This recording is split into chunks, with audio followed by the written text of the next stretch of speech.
Research aptitude. आता जेव्हा आपण रिसर्च हे म्हणजे ही गोष्ट रिसर्च एक्झॅक्टली काय आहे? आपण कुठल्या गोष्टीचं संशोधन लावतो. पण हे शिक्षकांना का इम्पोर्टंट आहे? पहिले हे जाणून घ्या.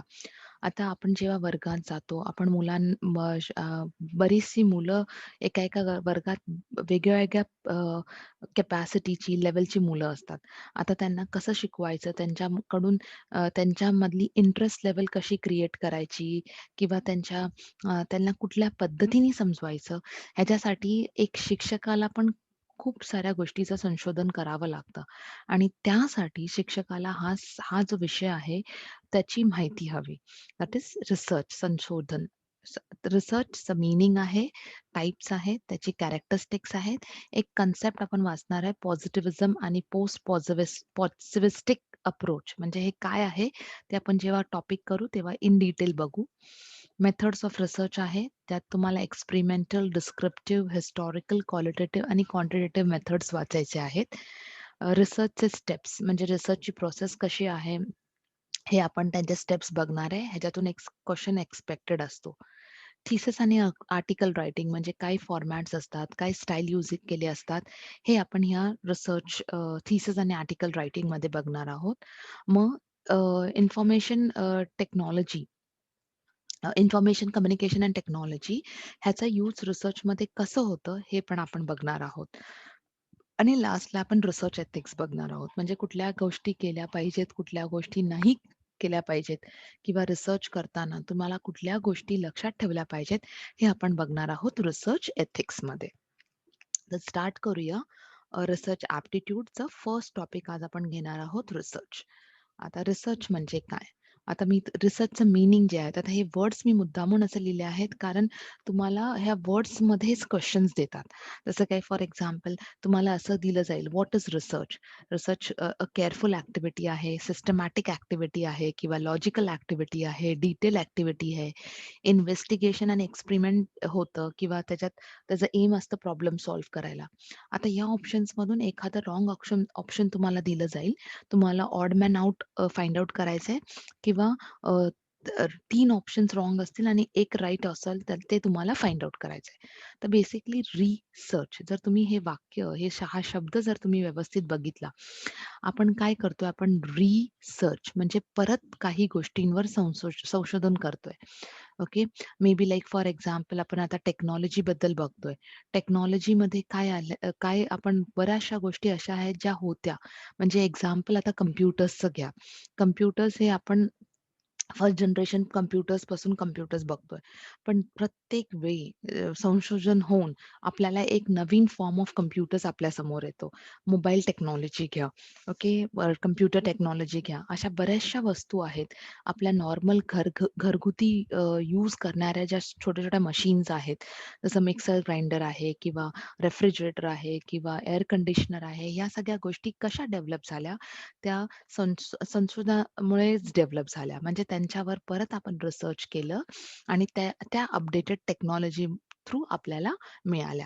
म्हणजे हे कसं असतं सिस्टमॅटिक असतं. सिस्टमॅटिक म्हणजे स्टेप बाय स्टेप आणि त्याला एक प्रॉपर लॉजिकल रिझन असतं. जेव्हा आपण म्हणतो, की आपण एक नवीन मशीन आणली आहे मार्केटमध्ये, पण त्या मशीनचं लॉजिक काय आहे? ती मशीन पहिल्या मशीनपेक्षा मे बी तिचे फीचर्स चांगले आहेत, स्पीड जास्त आहे. जसं लाइक फॉर एक्झाम्पल आपण व्ही-सी-आर आधी यूज करायचो. नंतर आपण सी-डी, नंतर आपण डी-व्ही-डी, आता आपण पेन ड्राइव्हजकडे आलोय. आता ह्याच्या व्यतिरिक्त सुद्धा टेक्नॉलॉजी आपण यूज करतोय आणि हे कसं असतं डिटेलमध्ये असतं आणि आपण ह्या गोष्टी कशा घडून आणतो? आपण ह्या गोष्टी इन्व्हेस्टिगेट करून किंवा एक्सपेरिमेंट करून त्यांचं आपण संशोधन कधी करतो? आपण काही गोष्टींवर एक्सपेरिमेंट करतो आणि नंतर आपल्यासमोर जे प्रॉब्लेम्स असतात ते आपण सॉल्व्ह करतो. ह्याला जर आपण एकत्र केलं तर ह्या ह्या पर्टिक्युलर प्रोसेसला आपण काय म्हणू शकतो रिसर्च म्हणजे आपण परत काही गोष्टींचे संशोधन केले आणि त्याला आपण रिसर्च असं म्हणतो. नंतर आहे तुमचं पर्पज काय आहे? तुम्हाला रिसर्च करण्याची गरज का लागते? काय ह्याच्यातून आपल्याला काय फायद्याचं आहे किंवा ह्याच्यातून आपल्याला काय भेटतं. तसं लाइक फॉर एक्झाम्पल आपल्याला कुठल्या नवीन गोष्टी कळतात. आपल्याला एक प्रोसेस कळते. अ, काही गोष्टी कशा पद्धतीने सोडवल्या जातात ह्याचं उत्तर आपल्याला मिळतं. आणि ते आपण कशाबद्दल असेल किंवा इदर ते इंडिव्हिज्युअल असेल किंवा ते ग्रुप असेल. एका व्यक्तीसाठी असेल किंवा एका ग्रुपसाठी असेल. नंतर ते काय डिटरमाइन करतं किती पद्धतीने गोष्टी होत आहेत. म्हणजे ज्यांची ऑक्युरन्स कशा आहेत, त्या रेग्युलर आहेत किंवा कधी काळाने होतात, तर त्यांचं ऑक्युरन्स कसं आहे, हे आपल्याला कळतं. आणि लास्टला आपल्याला कॉज एंड इफेक्ट लाइक आपण असं बोलतो, की कुठली गोष्ट होते, पण त्याच्या पाठी काय हेतू आहे, हे आन्सर आपल्याला रिसर्च देतं.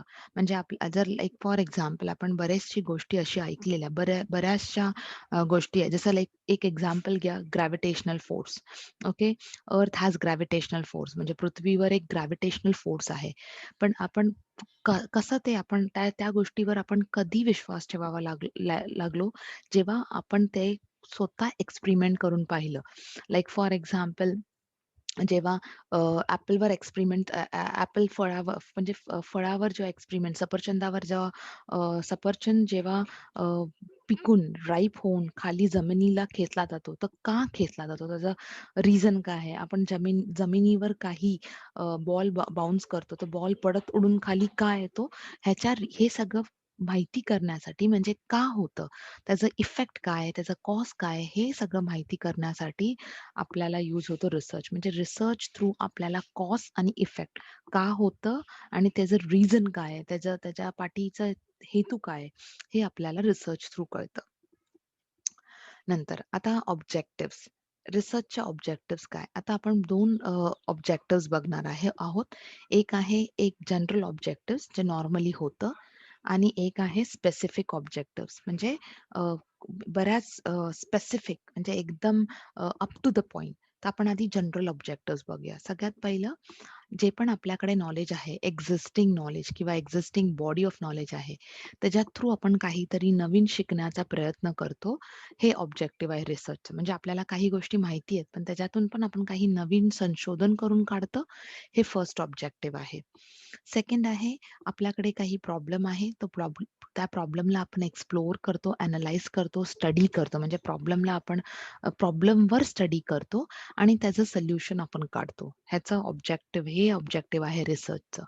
नेक्स्ट आहे आपण कुठल्याही गोष्टीवर त्याचं संशोधन करण्याआधी त्याच्यावर इन्व्हेस्टिगेट करतो. त्याला बारकाईने पाहतो आणि नंतर आपण त्याचा फिनॉमिना अंडरस्टँड करून, प्रोसेस अंडरस्टँड करून आपण ती गोष्ट पुढे घेतो. ह्याला हे ऑब्जेक्टिव्ह आहे रिसर्चचं. आणि ह्या सगळ्याच्या पाठी हेतू काय आहे, की आपल्याला काही नवीन नॉलेज मिळेल, आपल्याला काही नवीन कळेल.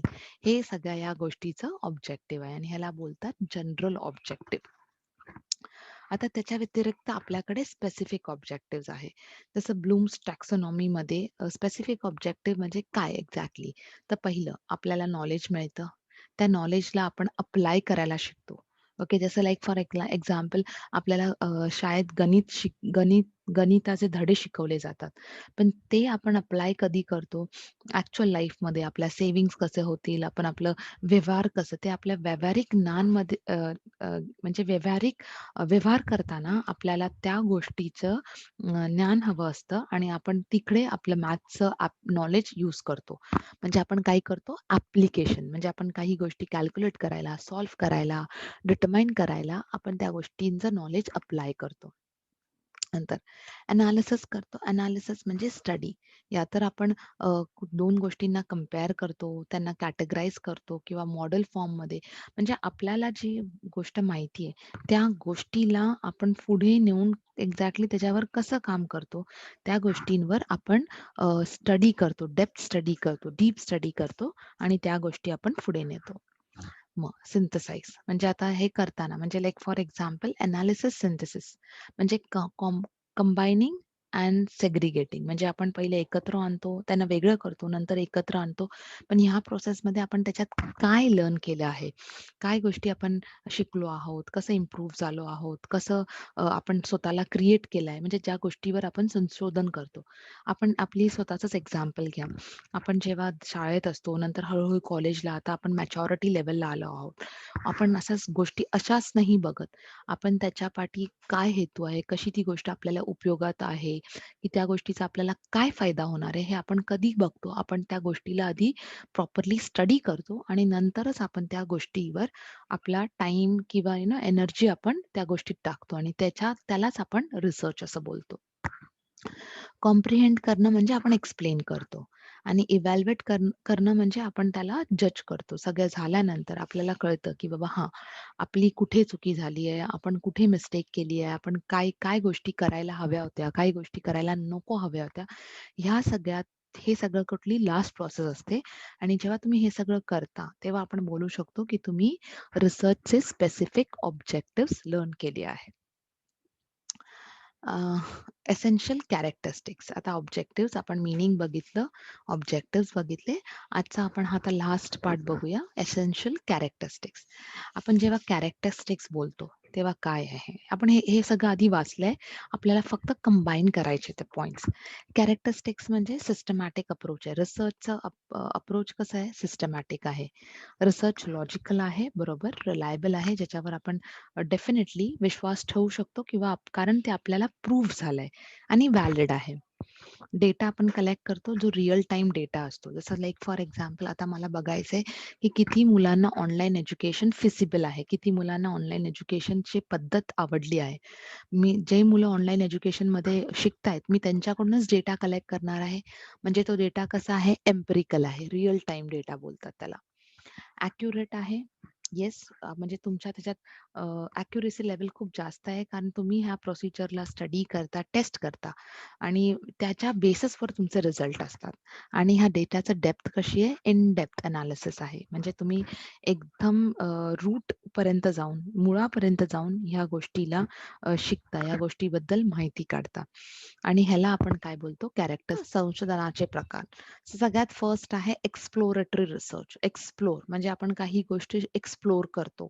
काही आपण लाइक फॉर एक्झाम्पल आपल्याला त्या गोष्टीची माहिती नसते किंवा एक प्रॅक्टिकल एलिमेंट आपण स्टार्ट करू शकतो किंवा लाइक फॉर एक्झाम्पल कुठल्याही प्रॉब्लेमसाठी म्हणजे कुठल्याही प्रॉब्लेमचं सोल्युशन फाइंड करण्यासाठी आपण काही फॅक्ट्स यूज करतो, रिसर्च करतो. त्या रिसर्चला आपण एक्सप्लोर म्हणजे आपण स्वतःला एक्सप्लोर करून त्या रिसर्चबद्दलची माहिती काढतो, तर त्याला आपण एक्सप्लोरेटरी रिसर्च असं म्हणतो. नेक्स्ट आहे एक्सप्लेनेटरी रिसर्च. एक्सप्लेनेटरी रिसर्चला आपण कॅज्युअल रिसर्च ही म्हणतो.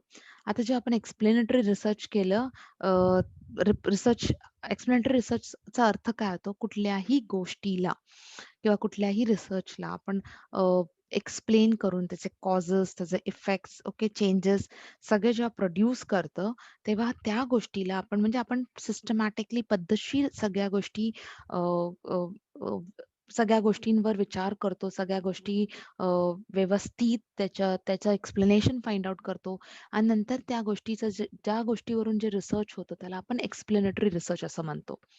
डिस्क्रिप्टिव्ह ज्या गोष्टीला आपण डिस्क्राईब करतो. त्या त्या गोष्टी म्हणजे रिसर्च करण्यासाठी मे बी ते बिहेवियर असेल, सिच्युएशन असेल, सॅम्पल असेल किंवा एक पर्टिक्युलर फोकस एरिया असेल. जेव्हा त्याच्यावर आपण काही डिस्क्रिप्शन करतो, त्या रिसर्चला आपण डिस्क्रिप्टिव्ह रिसर्च असं बोलतो. नेक्स्ट आहे experimental research. Like for example आपण शाळेत बऱ्याचशा गोष्टी जसा करू शकल्या असतील. लाइक फॉर एक्झाम्पल आपण एक्सपेरिमेंट्स करायचो. अ, आपण लाइक फॉर एक्झाम्पल आपण कुठल्या शाळेत असताना तर आपण सायन्स गोष्टीवर किंवा लाइक फॉर एक्झाम्पल आपण एक नॉर्मल डे टू डे लाईफमध्ये जसं काय होममेकर्स आहेत, किचनमध्ये एक्सपेरिमेंट करतात. शिक्षक आहे, ते लोकं एक्सपेरिमेंट करतात. मुलांना कुठल्या पद्धतीने लवकर कळेल, कसं समजावून सांगू शकतात, कुठल्या पद्धतीने मुलं लवकर कन्सेप्ट ग्रॅब करतील. ह्या सगळ्या गोष्टी जेव्हा तुम्ही ट्रायल एंड एरर बेसिसवर करता, ओके, त्या गोष्टींना आपण एक्सपेरिमेंटल रिसर्च असं बोलतो. जसं लाइक फॉर एक्झाम्पल आपल्या वर्गात जर कोणी स्लो लर्नर असेल, तर त्या मुलाला कुठल्या प्रकारे काय शिकवायचं किंवा कसं त्यांना डेव्हलप करायचं, ह्या सगळ्या गोष्टी कशा शिकल्या जातात. तुम्ही एक वेगळे-वेगळे एक्सपेरिमेंट्स करता आणि त्याच्या बेसिसवर आपण त्याला बोलू शकतो experimental research. Observational research, okay, हे नॉन एक्सपेरिमेंटल आहे. ओके, त्याच्यामध्ये काही मॅनिप्युलेशन नाही होत. ऑब्झर्वेशन आपण जे पण करतो आहे, ते एक ऑब्झर्वेशन बेसिसवर करतो. आपण कुठल्या गोष्टीला ऑब्झर्व्ह करतो, त्या ऑब्झर्वेशनच्या बेसिसवर आपण जेव्हा कन्क्लुजन बोलतो, तेव्हा त्याला आपण ऑब्झर्वेशनल रिसर्च असं बोलतो. नेक्स्ट आहे x post facto research. Now आपण जे फर्स्ट ऑफ ऑल ह्याला क्वाझी एक्सपेरिमेंटल पण बोलतात.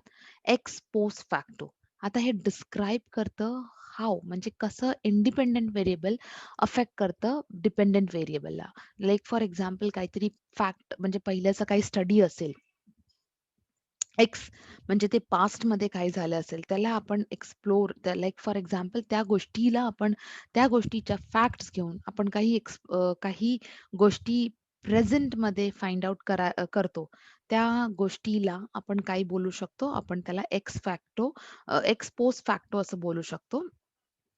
त्याचा इफेक्ट किंवा फोर्स त्या इफेक्ट किंवा फोर्स ज्यावेळी आपल्याला इफेक्ट किंवा फोर्स चं एक्झाम्पल कळतं, त्याला आपण पोस्ट फॅक्टो असं बोलू शकतो. जर तुम्हाला ह्याच्यातलं एक प्रॉपर एक्झाम्पल हवं असेल, समजा एक रिसर्चर आहे, त्याला इंटरेस्ट आहे की फाइंड आउट करायला, की वेट कसं इन्फ्लुअन्स करतं अडल्टच्या सेल्फ एस्टीमवर. म्हणजे लाइक फॉर एक्झाम्पल डेफिनेटली आजकाल वेट कॉन्शियस सगळेजण स्पेशली अडल्ट्समध्ये वेट कॉन्शियसनेस हा एक कन्सेप्ट खूप फेमस आहे. कसा एक्झॅक्टली कसे हेल्थ कॉन्शियस असतात. तर जर तुम्हाला अ, ही ही गोष्ट रिसर्च करायची आहे, तर ती लाइक फॉर एक्झाम्पल वेट हे प्री एक्झिस्टिंग आहे. ओके. आणि त्याच्या बेसिसवर तुम्हाला त्यांचं सेल्फ एस्टीम लेव्हल फाइंड करते. म्हणजे वेट हा एक एक्स फॅक्टर आहे आणि प्रेझेंट फॅक्टर तुम्ही घेतला आहे त्यांचं एस्टीम लेव्हल. तर ह्या टाइपच्या रिसर्चला आपण एक्सपोज फॅक्टर रिसर्च असं बोलतो. नेक्स्ट आहे developmental research, developmental progression. Okay, जसं like for example changes like as per the changing time म्हणजे वेळेनुसार तुम्ही जसं पुढे प्रोग्रेस म्हणजे तुम्ही लाइक फॉर एक्झाम्पल करिअरमध्ये घ्या किंवा डेफिनेटली तुम्ही काही एक कला शिकताय. जसं-जसं तुम्ही त्याच्यात एक्सेल होताय, एक्सपर्ट होत जाता, म्हणजे तुम्ही काय करताय, प्रोग्रेस करताय. त्याला आपण लॉन्गिट्युडनल किंवा क्रॉस सेक्शनल ही असं मेथड्स यूज करू शकतो. जसं लाइक फॉर एक्झाम्पल जेव्हा आपण लॉन्गिट्युडनल म्हणजे बऱ्याचशा वर्षानुवर्ष तुम्ही लाइक प्रोसेस करत आला आहे आणि त्याच्यात आता तुम्हाला काही ते डेव्हलपमेंट फाइंड आउट होतो. असं आता एक्झाम्पल घ्या, आपण जेव्हा शेती करत होतो, ट्रेडिशनल वे ऑफ फार्मिंग त्याच्यामध्ये आणि आताच्या वेमध्ये फर्टिलायझर्स म्हणा किंवा ट्रॅक्टर्स म्हणा किंवा डेफिनेटली बऱ्याचशा अशा गोष्टी आहेत स्प्रिंकल इरिगेशन म्हणा किंवा इरिगेशन फॅसिलिटी ह्या आपण कशा फाइंड आउट करत आलोय हे डेव्हलपमेंट करून डेव्हलपमेंट रिसर्च थ्रूच आपण ह्या पर्टिक्युलरली गोष्टी ह्या काय करत आलो आहोत आपण ह्या गोष्टी पर्टिक्युलरली ह्या डेव्हलपमेंट रिसर्च थ्रूच फाइंड आउट करत आलो आहोत. नेक्स्ट आहे तुमचं नेक्स्ट रिसर्चची पद्धत आहे. ओके. नेक्स्ट आहे तुमचं हिस्टॉरिकल रिसर्च. हिस्टॉरिकल म्हणजे ते पास्टला अंडरस्टँड करतं. ओके. अ, त्याच्यातून आपल्याला काहीतरी नवीन, काहीतरी न्यू इनसाइट्स मिळतात आणि त्या बेसिसवर आपण कन्क्लुजन ड्रॉ करतो. तर ह्याला आपण काय बोलतो? Historical research. नेक्स्ट आहे एनालिटिकल रिसर्च. एनालिसिस म्हणजे तुम्ही काहीतरी इन डेप्थ स्टडी करता. ओके. मे बी एक कॉम्प्लेक्स फिनॉमिना आहे किंवा तुम्ही कुठल्या फॅक्ट्स किंवा इन्फॉर्मेशनला अनलाईज करता आणि त्याच्या बेसिसवर तुम्ही काही रिझल्ट्स किंवा टेस्ट किंवा हायपोथेसिस फ्रेम करता. तर त्याला आपण एनालिटिकल रिसर्च असं नाव देतो. नेक्स्ट आहे तुमचं सोशल रिसर्च. तर सोशो इकॉनॉमिक ग्रुप्सवर बेस्ड आहे, त्यांच्या स्टडीजवर, ॲस्पेक्ट्सवर, बिहेवियरवर बेस्ड आहे. तर त्याला आपण सोशल रिसर्च असं बोलतो. लाइक फॉर एक्झाम्पल कुठली पर्टिक्युलर कम्युनिटी आहे, ट्रायबल कम्युनिटी आहे किंवा कुठली पर्टिक्युलर सोशल एक कम्युनिटी आहे, त्यांच्यावर आपण जेव्हा रिसर्च करतो, सोशल रिसर्च म्हणजे लाइक त्याचा इम्पॅक्ट सोसायटीवर कसा पडतो, तर त्याच्यावर ह्याला आपण सोशल रिसर्च असं म्हणतो.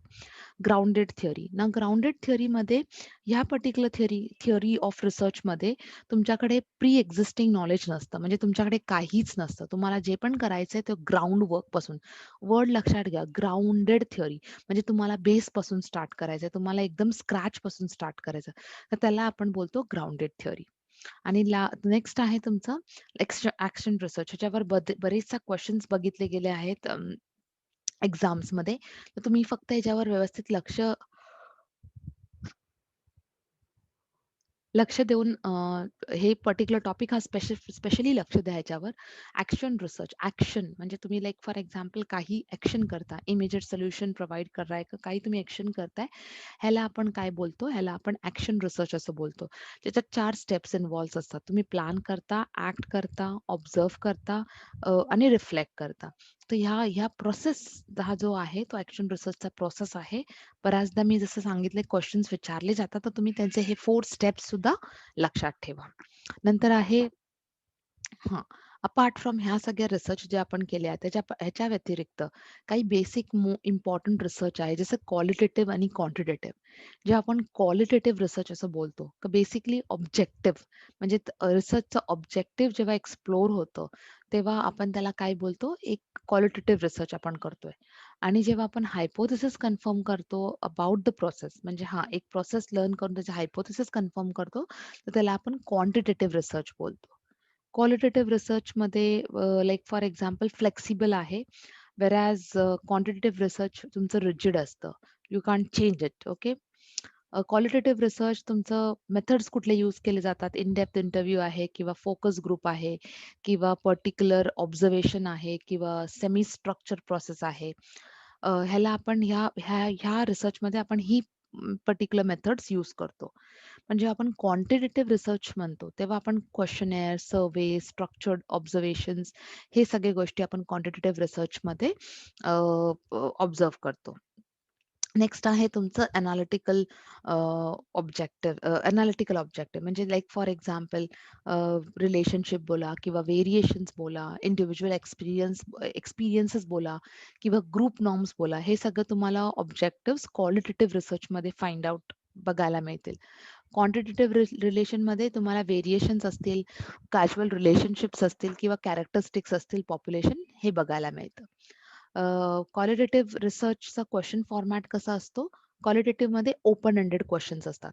आता ओपन एंडेड म्हणजे काय? म्हणजे त्या क्वेशन्सला तुम्ही जेव्हा रिस्पॉन्सेस घेता, कलेक्ट करता, तेव्हा तुम्ही रिस्पॉन्डंटला त्यांचं व्ह्यूज किंवा पर्स्पेक्टिव्ह हे लिहायला जेव्हा सांगता, तेव्हा तुम्ही त्याला ओपन एंडेड क्वेशन्स बोलता. पण जेव्हा क्लोज एंडेड क्वेशन्स म्हणजे याचा अर्थ काय आहे? त्या क्वेशन्समध्ये तुम्हाला रिस्ट्रिक्शन असतं. येस, नोमध्ये आन्सर करा किंवा गुड आहे, व्हेरी गुड आहे किंवा फेअर आहे. ह्या सगळ्या गोष्टी आपण क्लोज एंडेड क्वांटिटेटिव्ह रिसर्च आपण याला असं यूज करतो. नंतर नेचर ऑफ डेटा कसा आहे? क्वालिटेटिव्हमध्ये टेक्स्चुअल आहे, व्हेअरएज क्वांटिटेटिव्हमध्ये न्यूमेरिकल असतो. आता क्वालिटेटिव्ह म्हणजे ऑब्व्हियसली तुम्ही बेस्ड ऑन क्वालिटी म्हणजे तुम्ही इंटरव्ह्यूज घेतलेत किंवा तुमच्याकडे ऑडिओ टेप्स आहेत, व्हिडिओ टेप्स आहेत किंवा नोट्स आहेत. तर या बेसिसवर जेव्हा तुम्ही रिसर्च करता, तुम्ही त्याला क्वालिटेटिव्ह रिसर्च बोलता. क्वांटिटेटिव्ह रिसर्च याच्यामध्ये आपण न्यूमेरिकल डेटा यूज करतो. जसं काही न्यूमेरिकल व्हॅल्यूज आहे, रिस्पॉन्सेस आहेत. नेचर ऑफ स्टडी डिझाइन क्वालिटेटिव्हमध्ये कसं आहे? लँग्वेज आहे, इंटरव्ह्यू क्वेशन्स आहेत किंवा क्वांटिटेटिव्हमध्ये स्टेबिलिटी असते.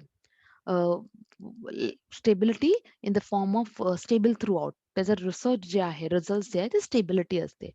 अ, आता क्वालिटेटिव्हमध्ये अ, हे तुमचे जे रिसर्च क्वेशन्स आहेत, ते इन्फ्लुअन्स कशामुळे होतात? रिस्पॉन्सेसमुळे. व्हेअरएज क्वांटिटेटिव्हमध्ये ते कशामुळे इन्फ्लुअन्स होतात? ते इन्फ्लुअन्स होतात they are not like for example ते रिस्पॉन्सेसच्या इन्फ्लुअन्सवर नाही, बट तुमचे जे रिझल्ट्स आहेत, फाइंडिंग्स आहेत त्याच्यावर त्याच्या बेसिसवर होतात. अ, ह्याच्यामध्ये क्वालिटेटिव्हमध्ये डेटा कलेक्शन मेथड आणि questions are adjusted according to what is to be learned. Whereas तुमचं क्वांटिटेटिव्ह जे आहे ते स्टॅटिस्टिकल अझम्पशन्सवर बेस्ड असतं. नेक्स्ट आहे तुमचं बेसिक रिसर्च. एकदम जे साधारण रिसर्च बोलतो, एकदम फाउंडेशन लेव्हल रिसर्च, त्याला बेसिक रिसर्च आणि अप्लाइड म्हणजे ज्याच्या बेसिसवर आपण ॲप्लिकेशन करतो. लाइक बेसिक रिसर्चमध्ये एक्झिस्टिंग सायंटिफिक नॉलेज आहे, थिअरीज आहे. अप्लाइड रिसर्चमध्ये तुमचे प्रॅक्टिकल असतात. बेसिक रिसर्च ही थिओरेटिकल असते, अप्लाइड रिसर्च आहे प्रॅक्टिकल असते. बेसिक रिसर्च युनिव्हर्सल आहे, अप्लाइड रिसर्च लिमिटेड असते. Like for example on the basis of practical application. Basic रिसर्चमध्ये स्टडी ऑफ ह्युमन बिहेवियर आहे. व्हेअरॅज प्रॅक्टिकल अप्लाइड रिसर्चमध्ये रिसर्च, कॉपी रिसर्च आहे, इव्हॅल्युएशन ऑफ रिसर्च आहे किंवा पॉलिटिकल ट्रेंड्स आहेत. ह्या सगळ्या एक्झाम्पल्स गोष्टी बघितल्या जातात. नंतर आहे तुमचं डिडक्टिव्ह अप्रोच आणि इंडक्टिव्ह अप्रोच. तर डिडक्टिव्ह आणि इंडक्टिव्ह अप्रोच आपण डायग्राम बेसिसवर करूया. हे जरा जास्त ईझी पडतं तुम्हाला अंडरस्टँड इमिजिएटली होतं. तसं डिडक्टिव्ह अप्रोचला आपण यूज करतो वर्ड. डिडक्टिव्ह अप्रोच आहे तुमचा top down, top down. Top down म्हणजे from theory to rejection or confirmation. म्हणजे थिअरी आहे, मग त्या बेसिसवर तुम्ही हायपोथेसिस ड्रॉ करता, ऑब्झर्वेशन करता आणि मग डिसाईड करता कन्फर्म आहे रिसर्च हायपोथेसिस किंवा रिजेक्टेड आहे. Whether it is accepted or rejected. जर इंडक्टिव्ह अप्रोच आहे, तर त्याला आपण बॉटम अप अप्रोच असं बोलतो. जसं आपण पहिलं ऑब्झर्व्ह करतो, एक पॅटर्न ड्रॉ करतो, हायपोथेसिस फ्रेम करतो आणि त्याच्या बेसिसवर एक थिअरी आपण डिस्क्लोज करतो. सो इंडक्टिव्ह जे अप्रोच आहे, ते स्पेसिफिक्स टू जनरल रूलमध्ये अप्लाय होतं.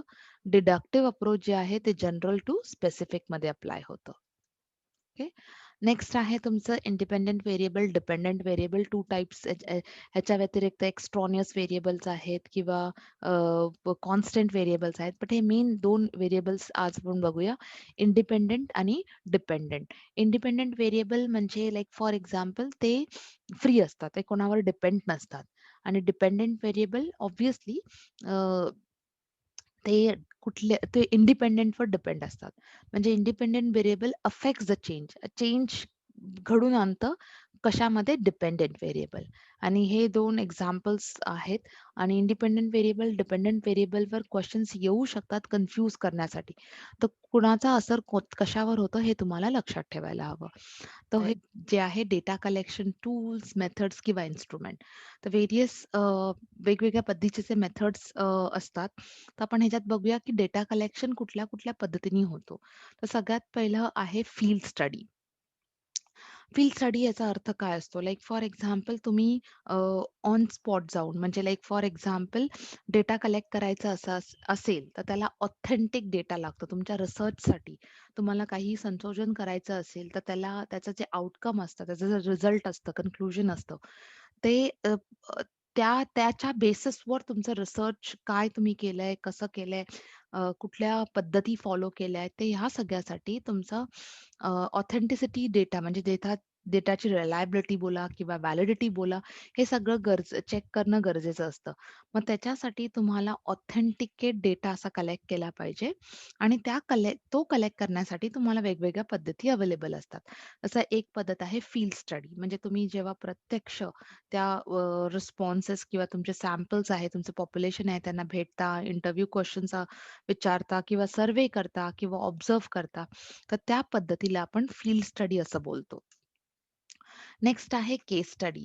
आता हे केस स्टडी म्हणजे एक ऑब्झर्वेशनल मेथड आहे, जो आपण सोशल सायन्स किंवा सायकॉलॉजी किंवा अँथ्रोपॉलॉजीमध्ये यूज करतो आणि हे रिअल लाईफ सिच्युएशन्सवर बेस्ड असतात, रिअल लाईफ पीपल. आता तुम्ही लाइक फॉर एक्झाम्पल किती वेगवेगळ्या फील्ड्स आहेत, फिनान्स आहे, हिस्ट्री आहे, सायन्स आहे, जिओग्राफी आहे, मेडिसिन्स आहे, के लॉ आहे, आता तुम्ही मॅनेजमेंट आहे, या सगळ्या फील्ड्समध्ये जर तुम्हाला कुठली गोष्ट स्टडी करायची असेल, तर तुमच्याकडे अजून एक मेथड असते केस स्टडी. तसं तुम्हाला रिसर्चमध्ये सुद्धा जर डेटा कलेक्ट करायचा असेल किंवा डेटा कलेक्शन एक टूल आहे, त्या टूलमध्ये एक ही पद्धत यूज केली जाते आणि त्याला आपण केस स्टडी ही मेथड बोलतो. नेक्स्ट आहे सोशिओमेट्री. आता ही तुमची जी मेथड आहे ती क्वालिटेटिव्ह मेथड आहे. तुम्हाला आपण कालच्याच लेक्चरमध्ये क्वालिटेटिव्ह आणि क्वांटिटेटिव्ह या 2 मेथड्स केलेल्या. तर ह्यात ही एक क्वालिटेटिव्ह मेथड आहे. आता ह्याच्यात आपण प्रेफरन्स कशाला देतो? कुठल्याही म्हणजे एका रिझनला किंवा कारणाला किंवा ॲक्टिव्हिटीला जेव्हा आपण प्रेफरन्स देतो त्याला आपण सोशिओमेट्री टूल, डेटा कलेक्शन टूल असं म्हणतो. आणि प्रत्येक व्यक्तीकडून ही इन्फॉर्मेशन कलेक्ट केली जाते ना क्वालिटेटिव्ह फॉर्म. आता आपण कालच बघितलेलं क्वालिटेटिव्हमध्ये इंटरव्ह्यूज आहेत, ऑब्झर्वेशन्स आहेत. तर ह्या मेथड्स थ्रू हा डेटा कलेक्ट केला जातो. नेक्स्ट आहे कंट्रोल स्टडीज किंवा केस रेफरन्स स्टडीज. आता लाइक फॉर एक्झाम्पल ही जी स्टडी आहे जी लाँग पिरियडसाठी आहे. लाइक फॉर एक्झाम्पल जसं काही डिसीज बोला किंवा तुमचं व्हॅक्सिनेशन. आता आपण व्हॅक्सिनेशन ही आपली कंट्रोल केस रेफरन्स स्टडीज आहे.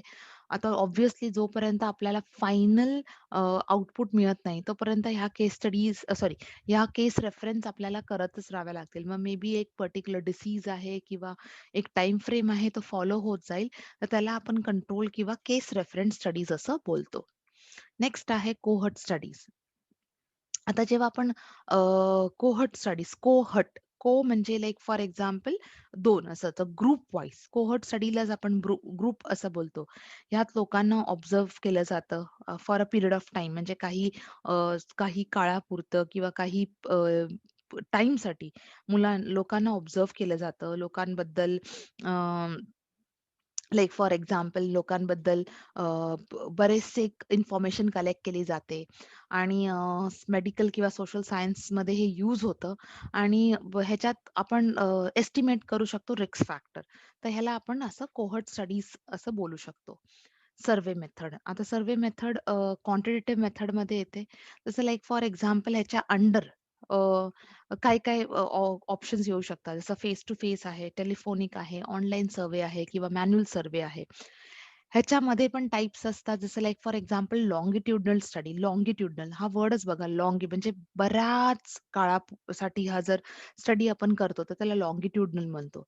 क्रॉस सेक्शनल म्हणजे लाइक फॉर एक्झाम्पल तुम्हाला जर अ, वयस्कर लोकांवर काही रिसर्च करायचा आहे आणि तोच रिसर्च जर तुम्हाला एक यंगस्टर्स लोकांबरोबर करायचा आहे, तर तुम्ही क्रॉस सेक्शन म्हणजे 2 वेगवेगळ्या सेक्शनचा सर्व्हे करून तुमचे रिझल्ट्स प्रोड्यूस होतात आणि को-रिलेशनल म्हणजे रिलेटेड, सिमिलॅरिटी. तर ह्याला ह्या बाबतीत म्हणजे ह्या पद्धतीने आपण हा सर्व्हे मेथड फॉलो करू शकतो. नंतर आहे ऑब्झर्वेशन मेथड. आता ऑब्झर्वेशन मेथड म्हणजे आपण कुठल्याही व्यक्तीला ऑब्झर्व्ह करतो.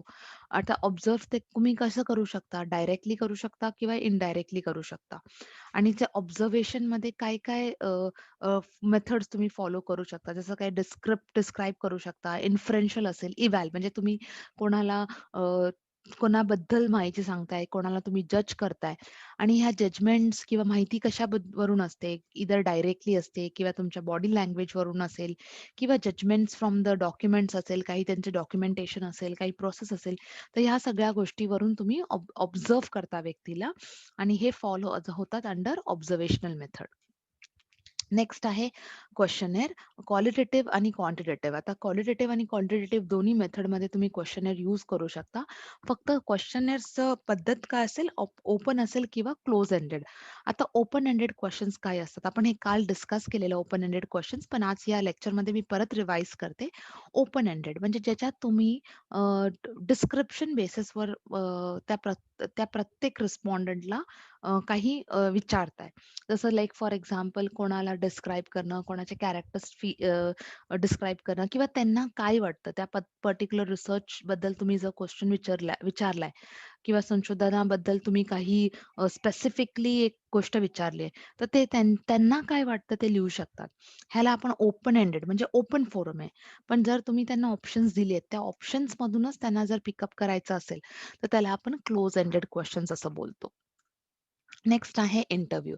आता इंटरव्ह्यूमध्ये काय-काय मेथड्स फॉलो होतात. जसं काही स्ट्रक्चर्ड आणि अनस्ट्रक्चर्ड आहे. स्ट्रक्चर्ड इंटरव्ह्यू म्हणजे त्या इंटरव्ह्यूला तुम्ही प्री प्लॅन्ड केलं आहे. तुम्ही व्यवस्थित त्याचं प्लॅनिंग केलं आहे. टाईम लिमिट बोला, क्वेशन्स बोला, गेस्ट टायमिंग्स काय आहे.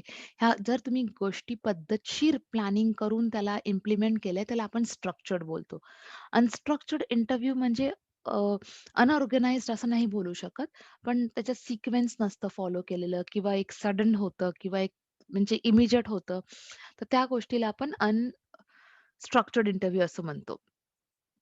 आपण लोकांचे इंटरव्ह्यूज म्हणजे 2 पेक्षा जास्त लोकांचे इंटरव्ह्यूज एकत्र घेतले, तर आपण त्याला ग्रुप इंटरव्ह्यू असं बोलतो. फोकस्ड इंटरव्ह्यू म्हणजे एक्झॅक्टली तुम्हाला काय पाहिजे, त्या रिसर्चमधून तुम्हाला तुमचं एम काय आहे, तुम्हाला कुठल्या गोष्टीवर फोकस करायचं तर त्या त्या गोष्टीला आपण फोकस इंटरव्ह्यू असं बोलतो. Clinical interview like for example जर समजा तुम्ही एका सायकियाट्रिस्टकडे गेला. अ, अ, म्हणजे तुम्हाला एक लाइक एक पर्टिक्युलर काही गोष्टींचं तुम्हाला बर्डन आहे, टेन्शन आहे, मे बी डिप्रेशन आहे. तर तुम्हाला त्या त्या परिस्थितीतून बाहेर काढण्यासाठी कोणी व्यक्ती असू दे, त्याच्याबरोबर बोलून मे बी त्याच्या पास्टबद्दल किंवा त्याच्या मनात काय चाललंय, ह्या सगळ्या गोष्टी आपण क्लिनिकल इंटरव्ह्यूमध्ये कंडक्ट करतो. म्हणजे माइंड रिलेटेड, आपलं कॉग्निटिव्ह रिलेटेड म्हणजे ह्या गोष्टी तुम्हाला बोलून पद्धतशीर समजून तुम्हाला त्याच्यावर नेक्स्ट स्टेप काय असेल हे डिसाईड करावे लागतात. तर त्याला आपण क्लिनिकल इंटरव्ह्यू असं बोलतो. नेक्स्ट आहे तुमचं स्टेप्स ऑफ रिसर्च, स्टेप्स किंवा प्रोसेस. आता ह्याच्यातून जे क्वेशन येतं, लाइक फॉर एक्झाम्पल तुम्हाला अ, ह्या ज्या पहिल्या टॉपिकवर जे डेटा कलेक्शनवर मी क्वेशन्स जी थिअरी तुम्हाला एक्सप्लेन केली, त्याच्यावर बेसिकली क्वेशन्स तुम्हाला स्ट्रक्चर्ड इंटरव्ह्यू म्हणजे तुम्हाला एक सिच्युएशन दिली जाईल आणि तुम्हाला सांगितलं जाईल, की बाबा तुम्ही ह्याच्यात डिसाईड करा, की स्ट्रक्चर्ड आहे किंवा अनस्ट्रक्चर्ड आहे किंवा सर्व्हे आहे. लाइक फॉर एक्झाम्पल 5 इयर्स किंवा 10 इयर्सचं एक एक्झाम्पल दिलं जाईल. तर तुम्हाला ते डिसाईड करायचं ते कुठल्या टाइपचं सर्व्हे आहे. आता नेक्स्ट आहे स्टेप्स आणि प्रोसेस ऑफ रिसर्च. आता ह्याच्यात क्वेशन्स तुम्हाला बेसिकली त्याचे स्टेप्स अरेंज करायला येतात. म्हणजे तुम्हाला कुठल्याही सिक्वेन्समध्ये स्टेप्स दिले जातात. तुम्हाला स्टेप्स ते अरेंज करायचे असतात. तर थोडं ह्याच्यात तुम्हाला स्टेप्सवर लक्षात ठेवावं लागेल, की ह्याच सिस्टमॅटिक अरेंजमेंटनी ते यायला पाहिजे. जसं like for example formulation of research. पहिले तुम्ही रिसर्च प्रॉब्लेम काय आहे तो बघता. नंतर त्याच्याबद्दल तुम्ही माहिती काढता. Critical literature review. माहिती म्हणजे तुम्ही दुसऱ्यांनी काय त्याच्याबद्दल लिहिलंय आणि त्यातून तुम्हाला काय शोधता येतं आणि काय नाही अवेलेबल आहे ते तुम्हाला शोधायचंय. त्याला आपण क्रिटिकल लिटरेचर रिव्ह्यू असं म्हणतो. मग तुम्ही हायपोथेसिस ड्रॉ करता. हायपोथेसिस म्हणजे एक टेंटेटिव्ह स्टेटमेंट आहे. अझम्पशन्स आहेत ते तुम्ही डिसाईड करता. मग तुम्ही तुमचं रिसर्च डिझाइन प्रिपेअर करता. त्यात तुम्ही तुमची रिसर्च मेथोडॉलॉजी आहे किंवा तुमचं सोर्सेस कुठले असणार आहे किंवा तुमचं सॅम्पल डिझाइन काय आहे. ते झाल्यानंतर तुम्ही सॅम्पल डिटरमायनिंग द सॅम्पल डिझाइन. तुम्ही डिझाइन डिटरमाइन करता, की कुठली डिझाइन तुम्हाला यूज करायची नंतर तुम्ही डेटा कलेक्शनसाठी जाता. डेटा कलेक्ट करण्याच्या पाठी असता. डेटा कलेक्शन झाला, की तुमचं डेटा एनालिसिस होतं. एनालिसिस म्हणजे तुम्ही डेटा स्टडी करता. मग तुम्ही डेटा स्टडी केल्यानंतर हायपोथेसिस टेस्ट करता.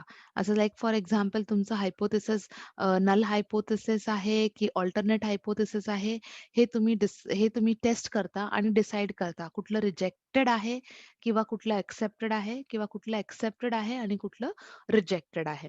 त्यानंतर तुम्ही तुमचे कन्क्लुजन्स, जनरलायझेशन, इंटरप्रिटेशन, फाइंडिंग्स अ, ग गोळा करून आणि लास्टला तुम्ही एक रिपोर्ट बनवता आणि हे सगळं फॉलो झाल्यानंतर आपण हे स्टेप्स ऑफ रिसर्च होतात. तर स्टेप्स ऑफ रिसर्च सगळ्यात पहिलं फॉर्म्युलेशन ऑफ रिसर्च प्रॉब्लेम आहे. ज्याच्यात तुम्ही डेफिनेटली तुमचं इंटरेस्ट, ॲप्टिट्यूड प्रमाणे तुम्ही तुमचं रिसर्च कुठल्या गोष्टीवर करायचंय, काय डेटा तुम्हाला अवेलेबल आहे, तुम्ही मॅनेज करू शकाल की नाही, काय इश्यू आहेत, इंटरेस्ट एरिया काय आहे, गॅप्स कुठे आहेत, ऑब्जेक्टिव्हज काय होतील, रिसर्च प्रॉब्लेम काय आहे आणि तुमचं पॉप्युलेशन कोण असणार आहे. तर ह्या स्टेप्समध्ये तुम्ही ह्या सगळ्या सब स्टेप्स फॉलो करता. नेक्स्ट तुम्ही आहे तुमच्याकडे क्रिटिकल लिटरेचर रिव्ह्यू. म्हणजे तुम्ही वेगळे-वेगळे सोर्सेस इव्हॅल्युएट करतात. त्यातून तुम्ही फाइंड आउट करता, की प्रायमरी आहे किंवा सेकंडरी आहे तुमचा डेटा सोर्सेस किंवा टर्शरी. प्रायमरी म्हणजे फर्स्ट हँड आहे जे तुम्ही कलेक्ट करता. सेकंडरी म्हणजे हा तुम्हाला जो सोर्सेस आहे तो अवेलेबल असतो. तुम्ही फक्त तो यूज करता रेफरन्स देऊन आणि टर्शरी म्हणजे तुम्ही प्रायमरी प्लस तुम्ही सेकंडरी डेटाबेस यूज करता. तर त्याला आपण प्रायमरी आणि सेकंडरी जर आपण दोन्ही एकत्र यूज करतो, तर त्याला आपण टर्शरी डेटा सोर्सेस असं बोलतो. हे एक नवीन कन्सेप्ट आहे, लक्षात ठेवा प्रॉपरली. नंतर आहे फॉर्म्युलेशन ऑफ हायपोथेसिस. हायपोथेसिस काय आहे? एक टेंटेटिव्ह स्टेटमेंट आहे. ते काय हेल्प करतं? तुम्हाला रिसर्च प्रॉब्लेम फाइंड करायला हेल्प करतं किंवा गॅप्स काय आहेत ते आयडेंटिफाय करायला हेल्प करतं. पुढे इन्व्हेस्टिगेशन करायला हेल्प करतं आणि त्याच्यातूनच आपल्याला इंडिपेंडंट व्हेरिएबल आणि डिपेंडंट व्हेरिएबल मिळतात. आपण हे काल इंडिपेंडंट व्हेरिएबल केलं आहे, डिपेंडंट व्हेरिएबल केलं आहे. इंडिपेंडंट व्हेरिएबल कंट्रोल्ड आहे, डिपेंडंट व्हेरिएबल मेजरेबल आहे. सिंपल हायपोथेसिस तुमचं हायपोथेसिस सिंपल असू शकतं किंवा कॉम्प्लेक्स. सिंपल म्हणजे ते फक्त रिलेशनशिप प्रेडिक्ट करतं आणि जर कॉम्प्लेक्स म्हणजे ते एक्झामिन करतं. हायपोथेसिस जेव्हा पण तुम्ही फ्रेम कराल, ते क्लिअर असलं पाहिजे, सिंपल असलं पाहिजे, कंप्लीट असलं पाहिजे, कम्युनिकेबल असलं पाहिजे आणि एक्सेप्टेबल असलं पाहिजे. त्याला तुम्ही जास्त कॉम्प्लिकेट नाही करू शकत. नेक्स्ट आहे तुमचं रिसर्च डिझाइन. आता रिसर्च डिझाइन तुमची ब्लूप्रिंट आहे. रिसर्च काय आहे तुम्ही करणार आहे त्याची ब्लूप्रिंट म्हणजे एक्झॅक्टली एक एक एक प्री प्लॅन्ड वे. ओव्हरऑल फ्रेमवर्क आहे, स्कोप डिस्क्राईब करतं, तुमचं sample size, data, sources, techniques, analysis, ethical issues हे सगळं तुम्ही कशामध्ये फ्रेम करता? रिसर्च डिझाइनमध्ये. तुम्हाला हे स्टेप्स पण येऊ शकतात म्हणून मी हे डिटेल पी-पी-टीमध्ये तुम्हाला सगळे स्टेप्स व्यवस्थित दिलेत. तुम्हाला हे एक 1-2दा प्रॉपरली वाचावं लागेल. तेव्हा जाऊन लेक्चर झाल्यानंतर, व्हिडिओ लेक्चर नंतर होप सो की तुम्ही हे प्रॉपरली वाचता. आणि हे असं नाहीये की व्हिडिओ बघितला आणि एकदा वाचला तुम्ही साइड बाय साइड तुमचे नोट्स प्रिपेअर करा. त्यांनी काय होतं त्याने तुमचं लक्षात गोष्टी खूप लवकर राहतात आणि परमनंटली राहतात. तर हे तुम्हाला एफर्ट्स घ्यावेच लागतील. ओके. तर नंतर तुम्ही सॅम्पल डिझाइन करता.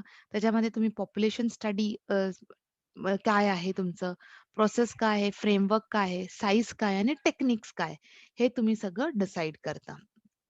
नेक्स्ट आहे डेटा कलेक्शन. डेटा कलेक्शनमध्ये तुम्ही फॅक्ट्स म्हणजे तुम्ही टेस्टेबल फॅक्ट्स बघता. टूल्स, मेथड्स, इन्स्ट्रुमेंट्स हे तुम्ही बघता. काय कुठले टूल्स आहेत, कुठले मेथड्स आहे किंवा कुठली इन्स्ट्रुमेंट आहे. जसं आपण आता केलंय. तुमचं क्वेशनेअर आहे किंवा तुम्हाला तुमच्याकडे तुमचं सर्व्हे आहे, काय आहे ते तुम्ही ह्याच्यामध्ये तुमचं डिसिजन तुम्हाला कळतं, की तुम्ही कुठला टूल वापरलाय डेटा कलेक्शनसाठी. मग तुम्ही एनालिसिस करता म्हणजे तुम्ही एंटायर पॉप्युलेशनला डिस्क्राईब करता. सॅम्पल्स काय आहेत, व्हॅलिड किती आहेत, रिलायबल किती आहेत, इनव्हॅलिड किती आहेत, हे सगळं तुम्हाला या डेटा एनालिसिसमध्ये कळतं. नंतर नेक्स्ट आहे तुमचं हायपोथेसिस टेस्टिंग. मग तुम्ही आता टेस्ट करणार आहे. तुम्ही जे हायपोथेसिस फॉर्म्युलेट केलेत, ते हायपोथेसिस आणि तुमच्या डेटा कलेक्शनचं रिझल्ट कुठलं रिजेक्ट होतंय, कुठलं एक्सेप्ट होतंय किंवा कुठलं एक्सेप्ट होतंय आणि कुठलं रिजेक्ट होतंय. हे तुम्हाला या टेस्टिंगमध्ये कळेल. नेक्स्ट तुम्ही जनरलायझेशन आणि इंटरप्रिटेशन करता. जे पण तुमचे फाइंडिंग्स आलेत त्याच्या बेसिसवर तुम्ही statements, significance, acceptance and rejection generalize करता. नंतर तुमचं आहे रिपोर्ट प्रिपरेशन सगळं झाल्यानंतर तुम्ही हे रिपोर्ट प्रिपेअर करता. तुम्ही तो report as in form of एक पेपर प्रिपेअर करता, जो वर्कशॉप, सेमिनार किंवा कॉन्फरन्समध्ये तुम्ही पब्लिश करू शकता. अकॅडमिक जर्नलमध्ये ओके. अकॅडमिक्स डिग्रीसाठी सुद्धा हा यूज होता आणि हा तुमचा फायनल स्टेप असतो. तुम्हाला ह्या सब स्टेप्स म्हणजे तुम्हाला सब पॉइंट्स किंवा मेन स्टेप्स काय आहेत, हे तुम्हाला प्रॉपरली कळेल. व्हेरिएबल, सॅम्पलिंग आणि स्केल्स. तर स्टार्ट करूया सोर्सेस कडून. प्रायमरी रिसर्च सोर्सेस किती लेव्हल्समध्ये डिव्हाईड केले जातात?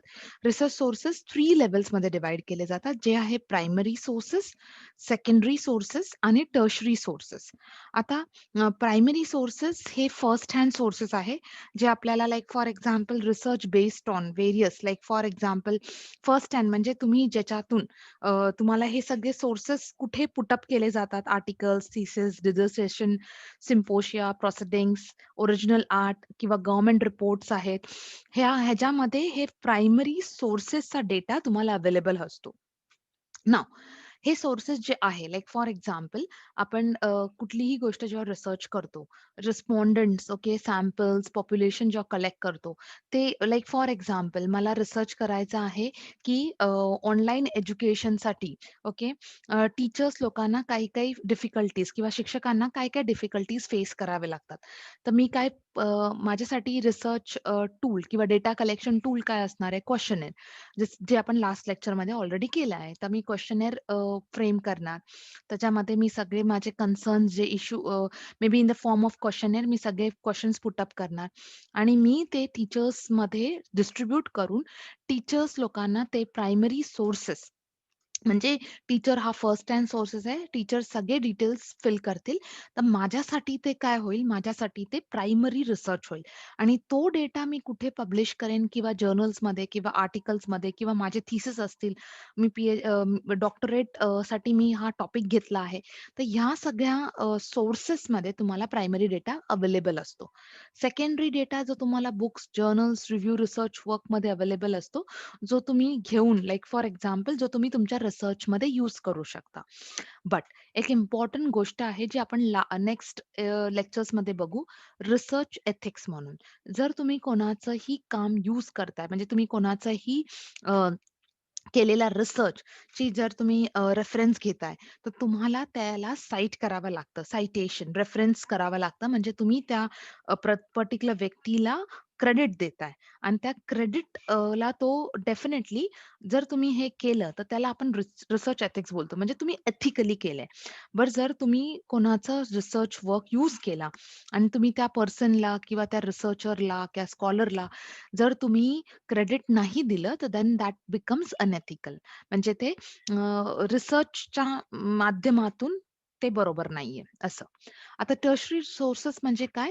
जेव्हा तुम्ही प्रायमरी सोर्सेस आणि सेकंडरी सोर्सेसचा यूज करता, एकत्र यूज करता, may be for the research work, त्याला तुम्ही जर एकत्र यूज करून एक तुमचा वेगळा डेटाबेस क्रिएट करता, तर त्याला आपण टर्शरी सोर्सेस असं म्हणतो. नेक्स्ट आहे. आपण हे इंडिपेंडंट व्हेरिएबल आणि डिपेंडंट व्हेरिएबल इन शॉर्टमध्ये केलेलं, पण आपण थोडंसं डिटेलमध्ये आज इथे करूया. Independent variables are of 2 types. Independent variable, dependent variable, controlled variable पण आहे. ओके. कंट्रोल म्हणजे ह्याच्यामध्ये काही अ, सगळं सेम राहतं. It does not change. हे काही चेंज होत नाही. ओके. आता ह्याच्यावर क्वेशन्स मी क्वेशनसाठी हे वर्ड्स लिहिलेत. इंडिपेंडंट व्हेरिएबल मॅनिप्युलेट होतं. इट रिफ्लेक्ट्स कॉसेस, इन्फ्लुअन्स होऊ शकतो. डिपेंडंट व्हेरिएबल चेंजेस रिफ्लेक्ट करतं. ह्याच्यात आपण रिझल्ट्स बघू शकतात, इफेक्ट बघू शकतो. जर कॉस्ट इंडिपेंडंट व्हेरिएबल आहे, तर इफेक्ट आहे तुमचं डिपेंडंट व्हेरिएबल. मॅनिप्युलेट आपण इंडिपेंडंट व्हेरिएबलला करतो. चेंज काय होतं?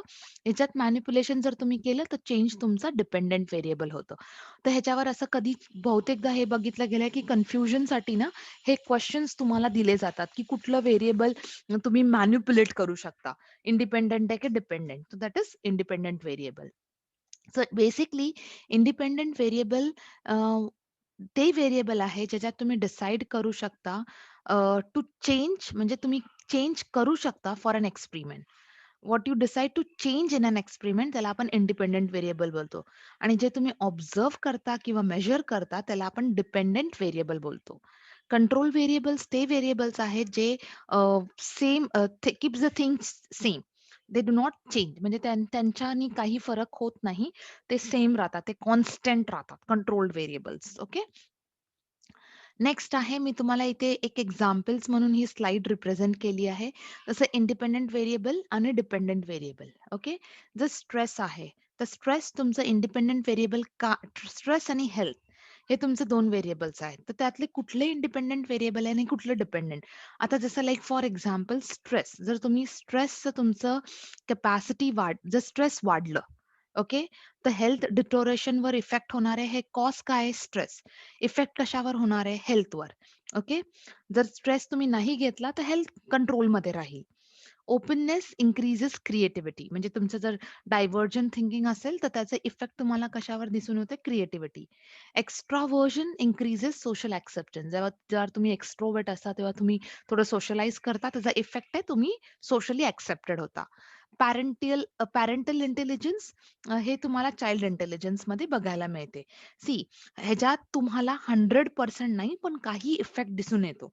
लाइक फॉर एक्झाम्पल अ, एक कपल पॅरेंट्स आहेत ज्यांचं इंटेलिजन्स लेव्हल खूप जास्त आहे. पण चाइल्डचं इंटेलिजन्स लेव्हल 0 आहे. बट दॅट इज चेंजेस होत राहतात. पण इफेक्ट दिसून येतो आणि आपल्याला जर समजा लाइक फॉर एक्झाम्पल हे तुम्ही एक रिसर्च टॉपिक घेऊ शकता. जर पॅरेंट्सचं लेव्हल इंटेलिजन्स लेव्हल आहे, तर चिल्ड्रन्सवर तो इफेक्ट का नाहीये? काय त्याला रिझन आहे? काय त्याच्या पाठचे कारण आहेत? हे तुम्ही एक रिसर्च टॉपिक घेऊन तुम्ही प्रूव्ह करू शकता. पण मी तुम्हाला इथे इंडिपेंडंट व्हेरिएबल आणि डिपेंडंट व्हेरिएबलमध्ये फरक सांगितला. काय कॉज आहे, काय इफेक्ट आहे आणि कसं त्याच्यावर किंवा तुम्ही ते रिअलाईज करू शकता. तर हा झाला आपला एक टॉपिक होता जो व्हेरिएबल्सचा आणि सोर्सेसचा. आता येऊया हायपोथेसिसकडे. आता hypothesis different type of hypothesis आहे. जसं काही सिंपल आहे, कॉम्प्लेक्स आहे, एम्पिरिकल हायपोथेसिस आहे, नल हायपोथेसिस आहे, अल्टरनेटिव्ह हायपोथेसिस आहे. ओके. स्टार्ट करूया सिंपल हायपोथेसिस वरून. सिंपल हायपोथेसिस इज म्हणजे जो हायपोथेसिस आहे जो exist relationship between 2 variables. Okay. एक रिलेशनशिप एक्झिस्ट होतं 2 व्हेरिएबल्स आणि एक आहे इंडिपेंडंट व्हेरिएबल, एक आहे डिपेंडंट व्हेरिएबल. जसं लाइक फॉर एक्झाम्पल इथे एक्झाम्पल मी कोट केलंय, स्मोकिंग लीड्स टू कॅन्सर. म्हणजे स्मोकिंग केल्याने कॅन्सर होतो. हा तुमचा एक स्टेटमेंट आहे. तर स्मोकिंग आणि कॅन्सर हे 2 व्हेरिएबल्स आहेत. आता स्मोकिंग काय होणार तुमचं जस्ट विचार करा. जस्ट व्हिडिओ पॉज करा आणि विचार करा, की स्मोकिंग केल्याने काय होतं? इफेक्ट होतो? Yes. Effect is what? Your health deteriorates आणि ते लीड होतं कॅन्सर. तर जर स्मोकिंग तुमचं इंडिपेंडंट व्हेरिएबल आहे, डिपेंडंट व्हेरिएबल तुमचं कॅन्सर आहे. इफेक्ट होऊन काय रिझल्ट येतो तुमच्या हातात? कॅन्सर. तर तुमचं कॅन्सर हा काय झालाय? हा तुमचा डिपेंडंट व्हेरिएबल आलाय. The higher ratio of unemployment leads to crimes. म्हणजे जर अनएम्प्लॉयमेंट वाढलं, तर त्याचा इफेक्ट कशावर दिसून येतो? क्राईम्स लेव्हल वाढतात. तर इंडिपेंडंट काय आहे आणि डिपेंडंट काय आहे? हे जर तुम्हाला सिंपली पुट अप करता आलं, तर ह्याचा अर्थ काय आहे, की दिस दिस टेल्स की हे सिंपल हायपोथेसिस आहे. रिलेशनशिप एक्झिस्ट होतं सिंपल बिटवीन 2 व्हेरिएबल्स. एक आहे सिंपल आणि सॉरी एक आहे इंडिपेंडंट आणि एक आहे डिपेंडंट व्हेरिएबल. ह्याचा हा फरक आहे. ओके. नेक्स्ट तुमचं आहे कॉम्प्लेक्स हायपोथेसिस. ना कॉम्प्लेक्स हायपोथेसिस म्हणजे ह्याच्यात रिलेशनशिप एक्झिस्ट होतं, बट व्हेरिएबल्स जास्त असतात. जसं लाइक फॉर एक्झाम्पल स्मोकिंगचंच एक्झाम्पल घेऊया. आपण आधी काय बघितलं? Smoking leads to cancer. But कॅन्सरच्या व्यतिरिक्त टेन्शन आहे, चेस्ट इन्फेक्शन आहे, हे सगळे गोष्टी वाढत जातात. ओके. म्हणजे तुम्हाला 2-3 व्हेरिएबल्स प्रूव्ह करायचे आहेत. कॅन्सर तुमचा एक आहे, टेन्शन एक आहे, चेस्ट इन्फेक्शन आहे, मे बी अजून काही असेल. Okay. Like for example addiction level वाढतं. ओके. भूक कमी होते. You become I mean to say तब्येतीवर असर होतो. तर हे जर तुम्हाला प्रूव्ह करायचं असेल, म्हणजे एक व्हेरिएबल बरोबर अनेक व्हेरिएबल्स प्रूव्ह करायचे असेल, तर त्याला आपण काय बोलू शकतो? त्याला आपण कॉम्प्लेक्स हायपोथेसिस असं बोलू शकतो. ओके. आता अनएम्प्लॉयमेंट आणि पॉवर्टी. आधी आपण काय वाचलं? Unemployment ratio of unemployment leads to what? Crimes. पण पॉवर्टी आहे, इलिटरसी आहे, क्राईम्स आहे, हे म्हणजे हे सगळं वाढत जातं. तर ह्याचा अर्थ काय आहे? मोर दॅन 2 व्हेरिएबल्स आहेत. म्हणजे हे काय आहे? Complex hypothesis. नेक्स्ट आहे तुमचं एम्पिरिकल हायपोथेसिस. ना एम्पिरिकल म्हणजे रिअल एव्हिडन्स म्हणजे रिअल लाईफ सिच्युएशन जे बेस्ड असतं. जसं ऑब्झर्वेशन म्हणा किंवा एक्सपेरिमेंट म्हणा. ह्याच्यावर जर तुम्ही हायपोथेसिस फ्रेम करता, टेंटेटिव्ह स्टेटमेंट देता, तर त्याचा अर्थ काय होतो? ते हायपोथेसिस आपण काय बोलवतो त्या हायपोथेसिसला empirical hypothesis. Empirical it means real life. नंतर तुमचं आहे नल हायपोथेसिस. नल हायपोथेसिस काय प्रूव्ह करतं, की डिफरन्सच नाहीये. सिग्निफिकंट डिफरन्सच नाहीये तुमच्या म्हणजे सॅम्पलिंग पॉप्युलेशनमध्ये म्हणा किंवा तुमच्या सॅम्पलिंगमध्ये. Like for example smoking leads to cancer. Okay. तुम्ही हे प्रूव्ह केलं. तर जर तुम्ही नल हायपोथेसिस फ्रेम करताय, तर smoking there is no significant effect of smoking leading to cancer. म्हणजे काही डिफरन्स नाहीये. ओके. आणि तो डिनोट होतं एच-ओनी. बट जर तुम्ही त्याला अल्टरनेट हायपोथेसिसनी डिफाईन केलं, तर ते आहे H1 किंवा HA. ओके. आणि त्याच्यात तुम्ही डिफरन्सेस दाखवता. म्हणजे स्मोकिंग लीड्स टू कॅन्सर. तर तुम्ही तुमचा जर रिसर्च केला, जर तुम्हाला एक स्मोकिंग आणि कॅन्सरबद्दल एक रिसर्च स्टेटमेंट हायपोथेसिस फॉर्म केला, की तुम्हाला प्रूफ करायचंय, की स्मोकिंग आणि कॅन्सरचं रिलेशन आहे. तर तुम्ही त्याला नल हायपोथेसिस काय प्रूफ कराल, की there is no significant difference of smoking leading to cancer. Or smoking does not leads to or does not have does not give birth to cancer, or there is no relation between smoking and cancer. Okay.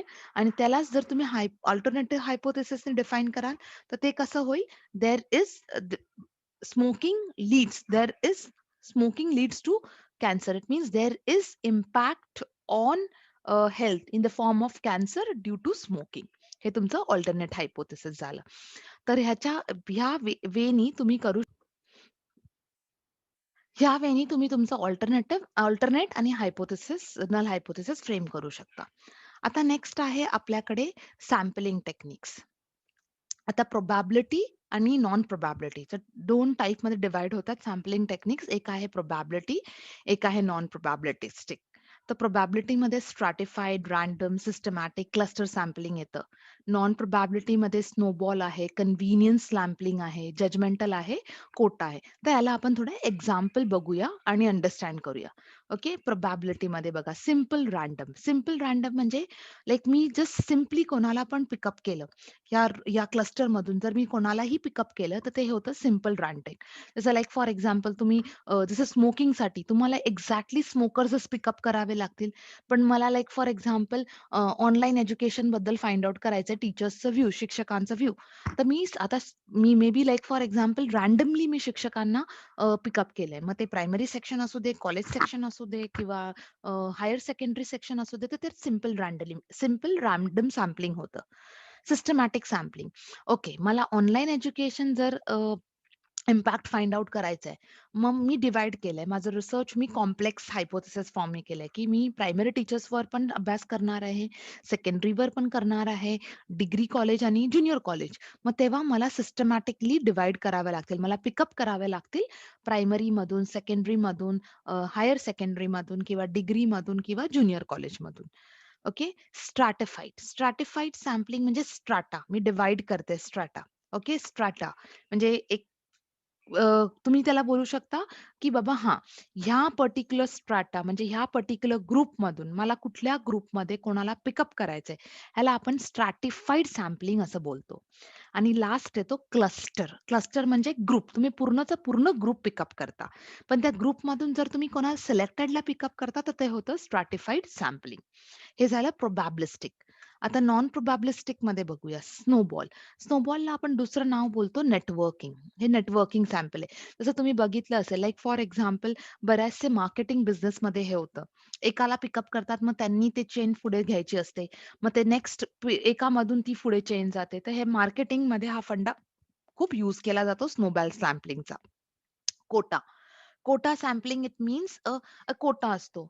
Particular Kota आणि त्या कोटामधूनच तुम्हाला samples घ्यावे लागतात. Okay. Like for example study on childrens as well as adult. तर अडल्टचा एक कोटा आहे किंवा चिल्ड्रनचा एक कोटा आहे. तर ह्या कोट्यामधूनच मला सॅम्पल्स घ्यावे लागतात. तर त्याला आपण कोटा सॅम्पल असं बोलतो. जजमेंटल. ओके. Just judging. आपण जजमेंटवर सॅम्पल जेव्हा कलेक्ट करतो, त्याला आपण जजमेंटल सॅम्पलिंग असं बोलतो. आणि कन्व्हिनियन्स म्हणजे माझ्या कन्व्हिनियंट प्रमाणे मला जे लाइक फॉर एक्झाम्पल मला जर प्रायमरी टीचर्सचं कन्व्हिनियन्स आहे सॅम्पल घ्यायला, तर माझ्या कन्व्हिनियंट प्रमाणे जे सॅम्पल्स मी जे पिकअप करेन, तर त्याला आपण बोलतो कन्व्हिनियंट सॅम्पलिंग. आता प्लीज लक्षात ठेवा, जेव्हा आपण प्रोबॅबिलिस्टिक म्हणजे प्रोबॅबिलिटी आहे. नॉन प्रोबॅबिलिटी म्हणजे लाइक एक रँडम आहे. प्रोबॅबिलिटी म्हणजे हे किंवा हे येईल. But non probabilistic it is not depending upon की येईल की नाही.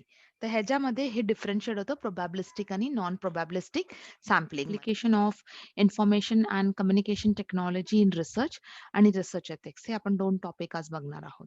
तर application of communication information and communication टेक्नॉलॉजीमध्ये सगळ्यात पहिला टॉपिक आहे त्याचा फुल फॉर्म काय आहे? Information and library network centre जे एक ऑटोनॉमस बॉडी आहे for inter university as a inter university centre of UGC. Headquarters त्याचे गुजरात युनिव्हर्सिटी कॅम्पस आहे, दॅट इज अहमदाबाद, जे एस्टॅब्लिश झालेलं 1996 मध्ये आणि 1988 मध्ये यशपाल कमिटीने दॅट इज ह्याच्यावर वर्क केलेलं आणि ह्या डिटेल्सवर वर्क केलेलं आणि 1991 मध्ये इन्फ्लिबनेट वॉज इनिशिएटेड बाय UGC. आता हे तुम्हाला खूप फॅक्च्युअल इन्फॉर्मेशन आहे. तुम्हाला ह्याच्यामध्ये खूप गोष्टी लक्षात ठेवाव्या लागणार आहेत आणि ह्या सतत वाचल्यानेच त्या गोष्टी तुम्हाला परफेक्टली लक्षात राहतात. तर ह्या सगळ्या गोष्टी तुम्ही लेक्चर झाल्यानंतर, तुमचे नोट्स प्रिपेअर झाल्यानंतर, तुम्ही तुमचे स्वतःचे नोट्स बनवत असाल, तर ते कंटिन्युअस वारंवार तुम्हाला थोडे रिवाईज करत राहावे लागतील. तेव्हाच ही तुमचे नोट्स कन्सेप्ट तुमचे प्रॉपर क्लिअर होतील. नेक्स्ट आहे ई कॉन्सोर्टियम ऑफ इन्फ्लिबनेट. त्याच्यामध्ये आहे first is e Shodh Sindhu. त्याच्यामध्ये like for example higher education with the help of electronic sources provide केलं जातं. त्याला आपण ई रिसोर्सेस पण बोलतो आणि हे प्रोव्हाईड केलं जातं युनिव्हर्सिटीज, कॉलेजला, सेंट्रली फंडेड टेक्निकल इन्स्टिट्यूशन्सला पण हे प्रोव्हाईड केलं जातं. इनिशिएटिव्ह MHRDनी घेतलं आहे आणि एक्झिक्यूट केलं आहे इन्फ्लिबनेटनी. तर ई शोध सिंधू बद्दल तुम्हाला माहिती हवी असेल, तर ही माहिती आहे ई शोध सिंधू बद्दल. नेक्स्ट आहे तुमचं शोध शुद्धी. दॅट इज अगेन ते इंट्रोड्यूस केलं आहे मिनिस्ट्री ऑफ ह्युमन रिसोर्स डेव्हलपमेंटनी. हे हे पर्टिक्युलर शुद्धी अशुद्धी म्हणजे लाइक फॉर एक्झाम्पल ना आपल्याला असेस देतं प्लॅजरिझम डिटेक्शन सॉफ्टवेअरसाठी आणि हे सगळ्या युनिव्हर्सिटीजला किंवा इन्स्टिट्यूशन्सला मिळतं आणि हे अवेलेबल करून दिलं आहे सिन्स 1991. नेक्स्ट आहे तुमचं NLIST that is National Library and Information Services Infrastructure for Scholarly Content आहे. हे इनिशिएटिव्ह कोणी घेतलंय? MHRDनीच घेतलं आहे. Under what? Under the National Mission on Education through Information and communication Technology, जे फंड केलं जातं UGC through, that is University Grant Commission. आता ह्याच्यात आपण काय काय सबस्क्राईब करू शकतो ई जर्नल्स किंवा ई बुकला अक्रॉस द वर्ल्ड रिसोर्सेस, जे स्टुडंट्ससाठी, रिसर्च स्कॉलर्ससाठी आणि फॅकल्टीसाठी, कॉलेजेस फॅकल्टीसाठी हे यूज होतं. आता ओपन ॲक्सेस इनिशिएटिव्ह ऑफ इन्फ्लिबनेट म्हणजे ओपन ॲक्सेस तुम्हाला कुठल्या सोर्सेसने मिळतो. जसं एक शोधगंगा आहे, डिजिटल रिझर्व्हर आहे इंडियन थिसिसचा. नंतर आहे शोध गंगोत्री, रिसर्चचं प्रोग्रेस डिटेल्स फाइंड आउट करायला आहे. विद्यामित्रा ऑनलाईन लर्निंग पोर्टल आहे, ई काउंटर प्रोजेक्ट्स ओके, जे प्रोव्हाईड केले जातात National Mission on Education through Information and communication Technology through. नंतर आहे विद्वान, ज्याच्यामध्ये तुम्हाला डेटाबेस मिळेल सायंटिस्ट आणि फॅकल्टी मेंबर्सचा, जे खूप हाय लेव्हल इन्स्टिट्यूट्सवर हाय लेव्हल इन्स्टिट्यूट्समधला अटॅच्ड आहेत किंवा त्याच्यामध्ये जॉब करतात. इनकॅट आहे की जे free line catalogue books of catalogues आहे रिलेटेड टू व्हॉट बुक्स आहे किंवा थिसिस आहे किंवा सीरियल नंबर ऑफ युनिव्हर्सिटीज आहे किंवा लायब्ररीज आहे. तर तुम्हाला ते इनकॅटवर प्रोव्हाईड केलं जातं. नेक्स्ट आहे गव्हर्नमेंट स्पॉन्सर्स फॉर रिसर्च. आता आपण हे तर बघितलं ओके, ही फॅसिलिटी प्रोव्हाइडेड आहे इंडियामध्ये. But at the same time government काय स्पॉन्सर्स करतं रिसर्चसाठी. तर एक Prime Minister Research Fellowship talent pool आहे, म्हणजे जे अट्रॅक्ट करतं टॅलेंट पूलला of the country for what? For higher development आणि ते आहे डॉक्टरल प्रोग्राम्स. ते related to what? Related to Indian Institute of Science, okay. Indian Institute of Science, Education and Research, Indian Institute of Technology, central universities आहेत, ज्या top rank युनिव्हर्सिटीजमध्ये येतात. जसे like for example ज्यांचं national institutional ranking framework जे होतं, ते ह्या institutes attached आहेत गव्हर्नमेंट स्कीम्सला आणि ह्याच्यामध्ये तुम्हाला फेलोशिप करायला अपॉर्च्युनिटी मिळते. याच्या व्यतिरिक्त सेंट्रल गव्हर्नमेंटनी व्हेरियस स्कीम्स काढल्या आहेत research and development as well as इनोव्हेशनसाठी आणि त्या व्हेरियस डिपार्टमेंट्समध्ये तुम्ही ह्या स्कीम्स तुम्हाला बघायला मिळतील. AICTE आहे, department of science and technology आहे, DRDO आहे, CSIR आहे, DAE आहे, आयुष आहे, DBT आहे, MOHC आहे, MOOS आहे, डी-एस-आय-आर आहे, आय-सी-एम-आर आहे, आय-एम-डी आहे किंवा इस्रो आहे. तर हे अपार्ट फ्रॉम धिस हे मी तुम्हाला इकडे सगळे फुल फॉर्म्स सुद्धा दिले आहेत. हे जे मी तुम्हाला स्कीम्स दिलेल्या, ह्या तुमच्या ग्लान्ससाठी म्हणजे तुम्ही ऑटोमॅटिकली लर्न पण करू शकता आणि नेक्स्ट स्लाईडवर तुमच्या नेक्स्ट व्हिडिओच्या नेक्स्ट मिनिटमध्ये तुम्हाला सगळे फुल फॉर्म्स आहेत. तर तुम्ही हे फुल फॉर्म्स पण बघू शकता. आणि तुम्हाला हे फुल फॉर्म्स थोडे अगेन फॅक्चुअल आहे. तुम्हाला व्यवस्थित लक्षात ठेवायचे आहेत. एका दिवसात तुमचे इमिडिएटली हे फुल फॉर्म्स रेडी होणार नाही. तर तुम्हाला त्याच्यावर थोडंसं वर्कआउट करून टाईम स्पेंड करावा लागेल. ओके. अपार्ट फ्रॉम धिस म्हणजे it's not that only various 22 on roll schemes आहेत आणि ह्या 22 स्कीमचं तुम्हाला सगळं इन डिटेल फुल फॉर्म दिला आहे, ताकी तुम्हाला लक्षात राहील, की तुम्ही म्हणजे ह्या फुल फॉर्म्सला थोडंसं रेग्युलर बेसिसवर हे रिवाईज केलं पाहिजे. तेव्हा जाऊन हे फुल फॉर्म्स तुमच्या लक्षात राहतील आणि त्यांचा रोल काय आहे तुमच्यात लक्षात राहील. आता नेक्स्ट टॉपिक आहे तुमचा रिसर्च एथिक्स. एथिक्स म्हणजे काय? एथिक्स बेसिकली आपण राइट रॉंगमध्ये किंवा गुड बॅडमध्ये डिफरन्शिएट करतो. त्याला आपण एथिक्स बोलतो. म्हणजे काय केलं पाहिजे आणि काय नाही केलं पाहिजे. ह्या गोष्टीला आपण एथिक्स बोलतो. आता हे एथिक्स आपण कुठे यूज करणार आहोत? रिसर्च म्हणजे संशोधनात. तर त्याला आपण रिसर्च एथिक्स असं म्हटलं आहे. त्याच्यामध्ये काय-काय इन्व्हॉल्व्ड होतं? ह्युमन प्रॅक्टिसेस जे आपण फॉलो करतो, ओके. ते हार्म नाही झाले पाहिजे, ओके. त्यांना आपण प्रोटेक्ट केलं पाहिजे. जसं ऑनेस्टी आहे, ही एक प्रॅक्टिस आहे. ती प्रोटेक्ट केलीच पाहिजे. त्या माणसाचा कोणी ब्रेन वॉश किंवा त्या माणसामध्ये कोणी बदल घडला नाही.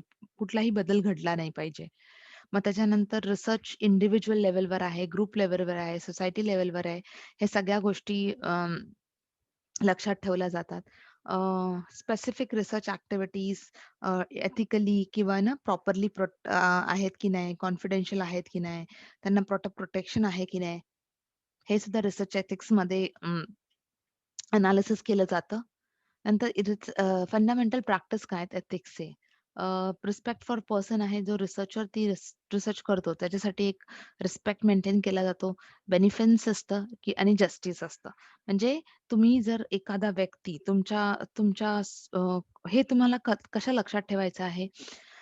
कुठलीही तुमच्याकडे असलेले शिक्षक जर समजा त्यांनी त्यांनी त्यांच्या I mean to say higher डेव्हलपमेंटसाठी जर त्यांनी स्वतःला रिसर्चसाठी जर एनरोल केलं असेल, तर त्या अशा सिच्युएशनमध्ये तुमचे काही बेसिक प्रिन्सिपल्स इन्स्टिट्यूटनी फॉलो केले पाहिजे आणि त्याच्यासाठी तुम्हाला रिसर्च एथिक्स हा टर्म इथे सिलेबसमध्ये ॲड केला आहे.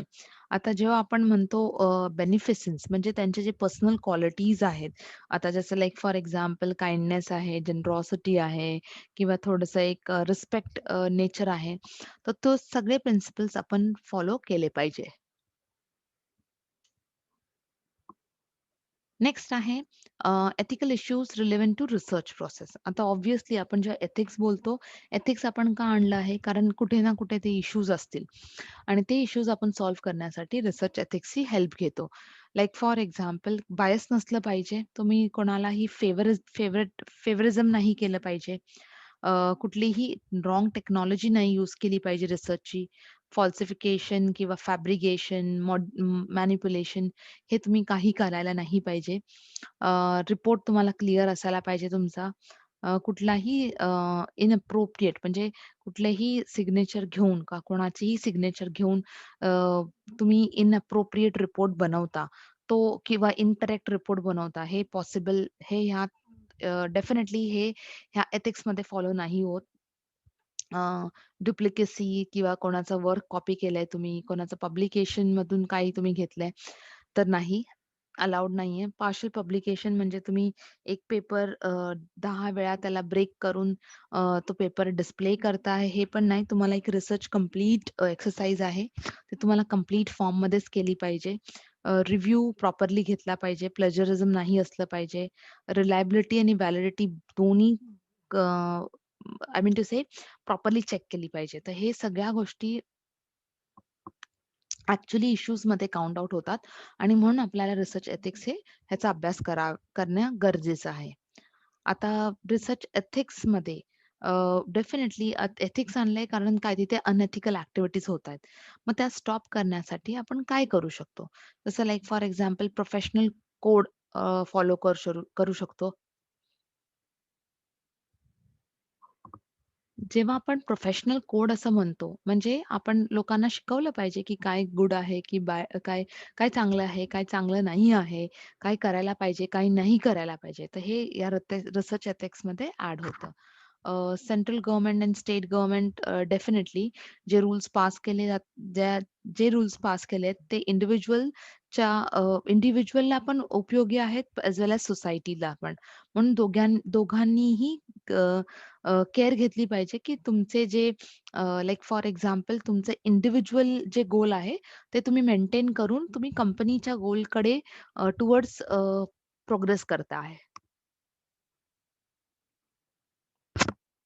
नेक्स्ट आहे तुमचं कन्सर्न तुम्हाला घ्यायचा असेल, तुम्ही कोणाकडून रिसर्च फिलअप करून घेता.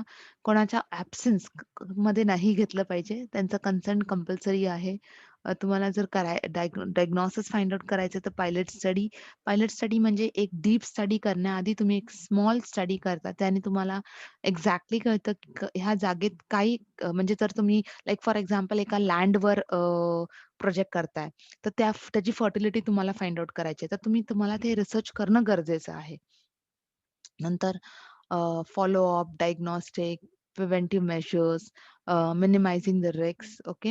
हे सगळे एथिक्सचे प्रिन्सिपल्स आहेत, जे म्हणजे ऑलमोस्ट सगळ्यांना अ, माहिती आहे, पण तरी पण आपण कुठे ना कुठे काहीतरी चुकी करतो. म्हणून हे प्रिन्सिपल्स तुम्हाला प्रॉपरली आणि केअरफुली रीड करायचे आहेत. स्केलिंगवरती, रिसर्च रिपोर्टवर आणि रेफरन्सिंग स्टाईलवर. तर सगळ्यात आधी आपण स्केल्स बघूया. तुम्हाला 4 स्केल्स दिलेले आहेत तुमच्या सिलेबसमध्ये. जे स्केल्स आहेत nominal scale, ordinal scale, interval scale आणि रेशिओ स्केल. आता जेव्हा आपण ह्या तुम्हाला एक्झाम पॉइंट ऑफ व्ह्यूनी तुम्हाला ह्याचे कसे-कसे क्वेशन्स येऊ शकतात. म्हणजे एक्झाममध्ये हा टॉपिक तुम्हाला कसा येऊ शकतो. सगळ्यात आधी तुम्हाला ह्याचे मॅच द फॉलोइंग म्हणून हा टॉपिक येऊ शकतो. ज्याच्यात तुम्हाला सगळे स्केल्स दिले जातील. ओके. त्याच्या ऑर्डर वाईज असेल. नॉमिनल पासून स्टार्ट होतात. हायेस्ट आहे रेशिओ किंवा तुम्हाला एक्झाम पॉइंट ऑफ व्ह्यूनी तुम्हाला एक्झाम्पल्स दिले जातील आणि तुम्हाला ते स्केल्स मॅच करायचे आहेत.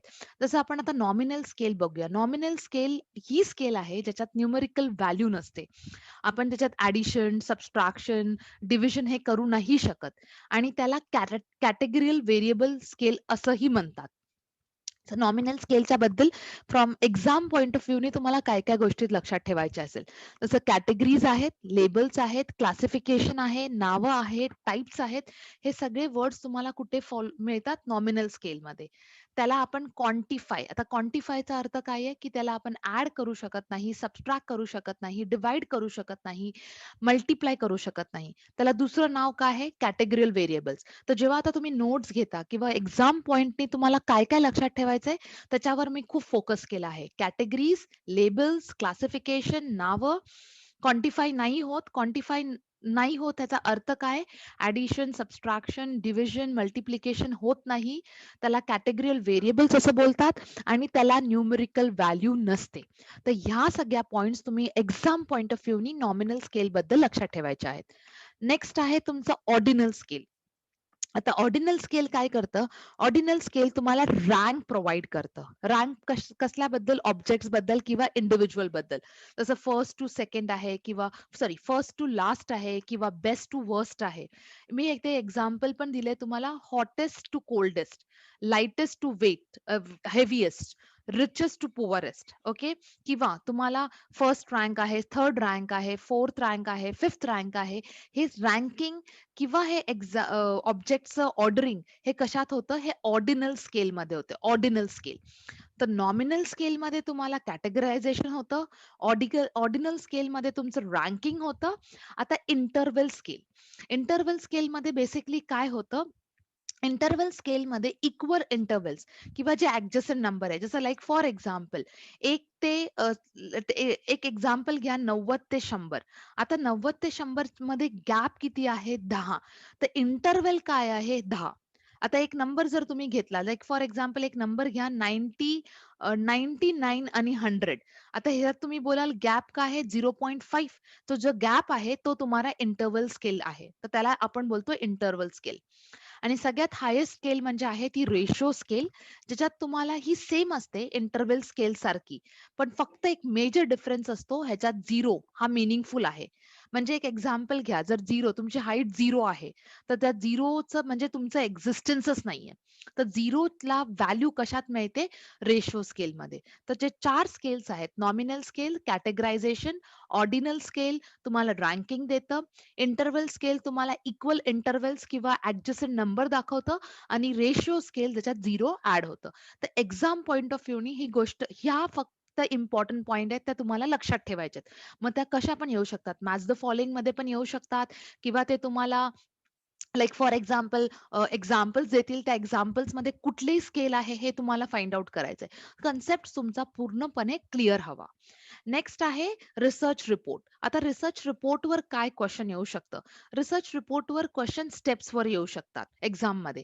तसं स्टार्ट होतं हे लाइक फॉर एक्झाम्पल टायटल पेजनी, नंतर सर्टिफिकेट ऑफ ओरिजिनॅलिटी आहे, एक्नॉलेजमेंट असतं, अब्स्ट्रॅक्ट असतं, इंट्रोडक्शन येतो, स्कोप किंवा लिमिटेशन्स ऑफ द स्टडी येते रिसर्च रिपोर्टमध्ये, लिटरेचर रिव्ह्यू असतं, रिसर्च डिझाइन असते, डेटा अनालिसिस आणि इंटरप्रिटेशन असतं, कन्क्लुजन असतं, बिब्लिओग्राफी, रेफरन्सिंग किंवा अपेंडायसिस. तर बिब्लिओग्राफी अँड रेफरन्सेस आणि अपेंडायसिस. बहुतेकदा ह्याच्यावर क्वेशन असं बघितलंय, की स्टेप्स देतात. ते तुम्हाला कन्फ्यूज करू शकतात, की आधी डेटा अनालिसिस येतं किंवा लिटरेचर ऑफ रिव्ह्यू. तर तुम्हाला खूप पर्टिक्युलर राहिलं पाहिजे, की कुठली सिक्वेन्स आहे. तर ह्या रिसर्च रिपोर्टमध्ये क्वेशन फक्त आणि फक्त सिक्वेन्सवर येणार आहे. तो तुम्हाला लक्षात ठेवायला पाहिजे. Next research presentation. आता लाइक फॉर एक्झाम्पल जेव्हा तुम्ही रिसर्च करता, तर त्याचं प्रेझेंटेशन त्याचं त्याचं प्रेझेंटेशन कुठे तुम्ही तो रिसर्च रिफ्लेक्ट करता. तर रिसर्च तुम्ही करू शकता कॉन्फरन्समध्ये, जो कॉन्फरन्स मे बी फॉर दिवस म्हणजे 2 किंवा दिवसांचं किंवा 3 दिवसांचं किंवा 5 दिवसांचं कॉन्फरन्स आहे. सिम्पोजियम. आता सिम्पोजियम आणि कॉन्फरन्स एकच आहे, ज्याच्यात तुम्ही अकॅडमिकली रिसर्च पेपर प्रेझेंट करता. बट सिम्पोजियम कसं डिफरन्स काय, की सिम्पोजियम फक्त एका दिवसाचं असतं किंवा सेमिनार आहे, ज्याच्यात तुम्हाला एक्सपर्टाईज असतात आणि त्याच्यावर पॉइंट्स रेज केले जातात. वर्कशॉप किंवा वेबिनार आहे. वर्कशॉप आणि वेबिनारमध्ये सुद्धा तुम्ही तुमचा पेपर रिफ्लेक्ट करू शकता आणि नेक्स्ट आहे दॅट इज कॉलिक्युम. कॉलिक्युम पण हे एक प्रकारचं सिम्पोजियम बोला तुम्ही किंवा तुम्ही सेमिनार बोला, ज्याच्यात अकॅडमिक कॉन्फरन्स सेमिनार त्याला एक सिमिलर वर्ड कॉन्फरन्स सेमिनार्स दिलं आहे, ज्याच्यात तुम्ही अकॅडमिकली तुमचं रिसर्च रिफ्लेक्ट करू शकता. एक रिलेटेड टॉपिकवर एक मीटिंग होते आणि त्याच्यात तुम्ही रिसर्चबद्दल डिस्कस करू शकता. तर तुमचं रिसर्च प्रेझेंटेशन ह्या टॉपिक्स ह्या पद्धतीत होऊ शकतं. आता तुम्हाला एक्झाम पॉइंट ऑफ व्ह्यूमध्ये कुठला क्वेशन येऊ शकतं, की कॉन्फरन्स आणि सिम्पोजियममध्ये डिफरन्स काय? सेम आहेत, फक्त कॉन्फरन्स थोडं लॉंगर असतं, सिम्पोजियम थोडं लिमिटेड मे बी एका दिवसाचं असू शकतं. तर ह्या प्रकारे तुम्हाला जसं सेमिनार आणि वर्कशॉप, सेमिनारमध्ये टॉपिकवर रिफ्लेक्ट केलं जातं, वर्कशॉपमध्ये तुम्हाला प्रॅक्टिस. जसं लाइक मी एक्सेलचं वर्कशॉप घेतलंय, तर तुम्हाला मध्ये थोडंसं 2-3 तासासाठी एक्सेलबद्दल शिकवलं जातं आणि तुम्हाला प्रॅक्टिस सेशन घेतली जाते एक नॉमिनल वेमध्ये. तर हे तुम्हाला डिफरन्सेस खूप स्पष्टपणे लक्षात ठेवले पाहिजे. नेक्स्ट आहे तुमचं रेफरन्सिंग स्टाईल. तर आता तुमच्या सिलेबसमध्ये काही-काही रेफरन्सिंग स्टाईल दिल्या आहेत. आता रेफरन्सिंग स्टाईलमध्ये एक्झाममध्ये काय क्वेशन्स येतात. तुम्हाला एक्झाम्पल्स दिले जातात आणि तुम्हाला रिकॉग्नाइज करायचं असतं, की स्टाईल कुठली आहे. जसं आता पहिला स्टाईल आहे आपल्याकडे हार्वर्ड स्टाईल. तर हार्वर्ड स्टाईलमध्ये ऑथर्स नेम पहिलं येतं. नंतर इयर ऑफ पब्लिकेशन असतं. आर्टिकल टायटल कोटेशनमध्ये असतं. नंतर व्हॉल्यूम किंवा जर्नल जे आहे ते इटॅलिक्स फॉर्ममध्ये देतात. त्याच्यानंतर तुम्हाला व्हॉल्यूम असतं आणि इश्यू नंबर असतो ब्रॅकेटमध्ये अ, आणि त्याचा पेज नंबर असतं. तर ही तुम्हाला पॅटर्न जी आहे ती लक्षात ठेवली पाहिजे. मी परत रिपीट करते. ह्या ह्या ज्या गोष्टी आहेत टॉपिकमधल्या, ह्या तुम्हाला एकदा व्हिडिओ बघून लक्षात नाही राहणार. तुम्हाला ते प्रॉपरली नोट्स घ्यावे लागतील तुमच्या रेफरन्ससाठी. हे बघा जे आपण करतो आहे आता, जर तुम्ही 1 तास व्हिडिओमध्ये किंवा मे बी 15-20 मिनिटाचा व्हिडिओ आहे. पण त्याच्यानंतर तुम्ही 1 तास घेऊन सगळे नोट्स रेडी केले आणि त्या नोट्सला फक्त तुम्ही थ्रू केलं व्यवस्थित, तर तुमचा तुमचा 50% पेक्षा जास्त काम इकडे होतं. हां, सेकंड टाईम तुम्हाला फक्त रिव्हिजन करावं लागेल आणि तुम्हाला हा कन्सेप्ट क्लिअर होईल. तर हार्वर्ड स्टाईलमध्ये काय इम्पोर्टंट आहे, की तुमचं हार्वर्ड स्टाईल रिप्रेझेंटेशन कसं असतं? ऑथर नेम असतं, इनिशियल इयर ऑफ पब्लिकेशन असतं, टायटल सॉरी कोटेशनमध्ये असतं, नेम ऑफ द जर्नल इटॅलिक्समध्ये असतं, व्हॉल्यूम रिप्रेझेंट केला जातो, कॉमा ओके. नंतर इश्यू नंबर असतो ब्रॅकेटमध्ये आणि पेज नंबर असतो. तर ह्याला आपण काय बोलतो? ह्याला आपण हार्वर्ड स्टाईल बोलतो. नेक्स्ट आहे तुमचं एम-एल-ए स्टाईल. आता एम-एल-एचे फुल फॉर्म हा एक क्वेशन येऊ शकतो. Modern language association.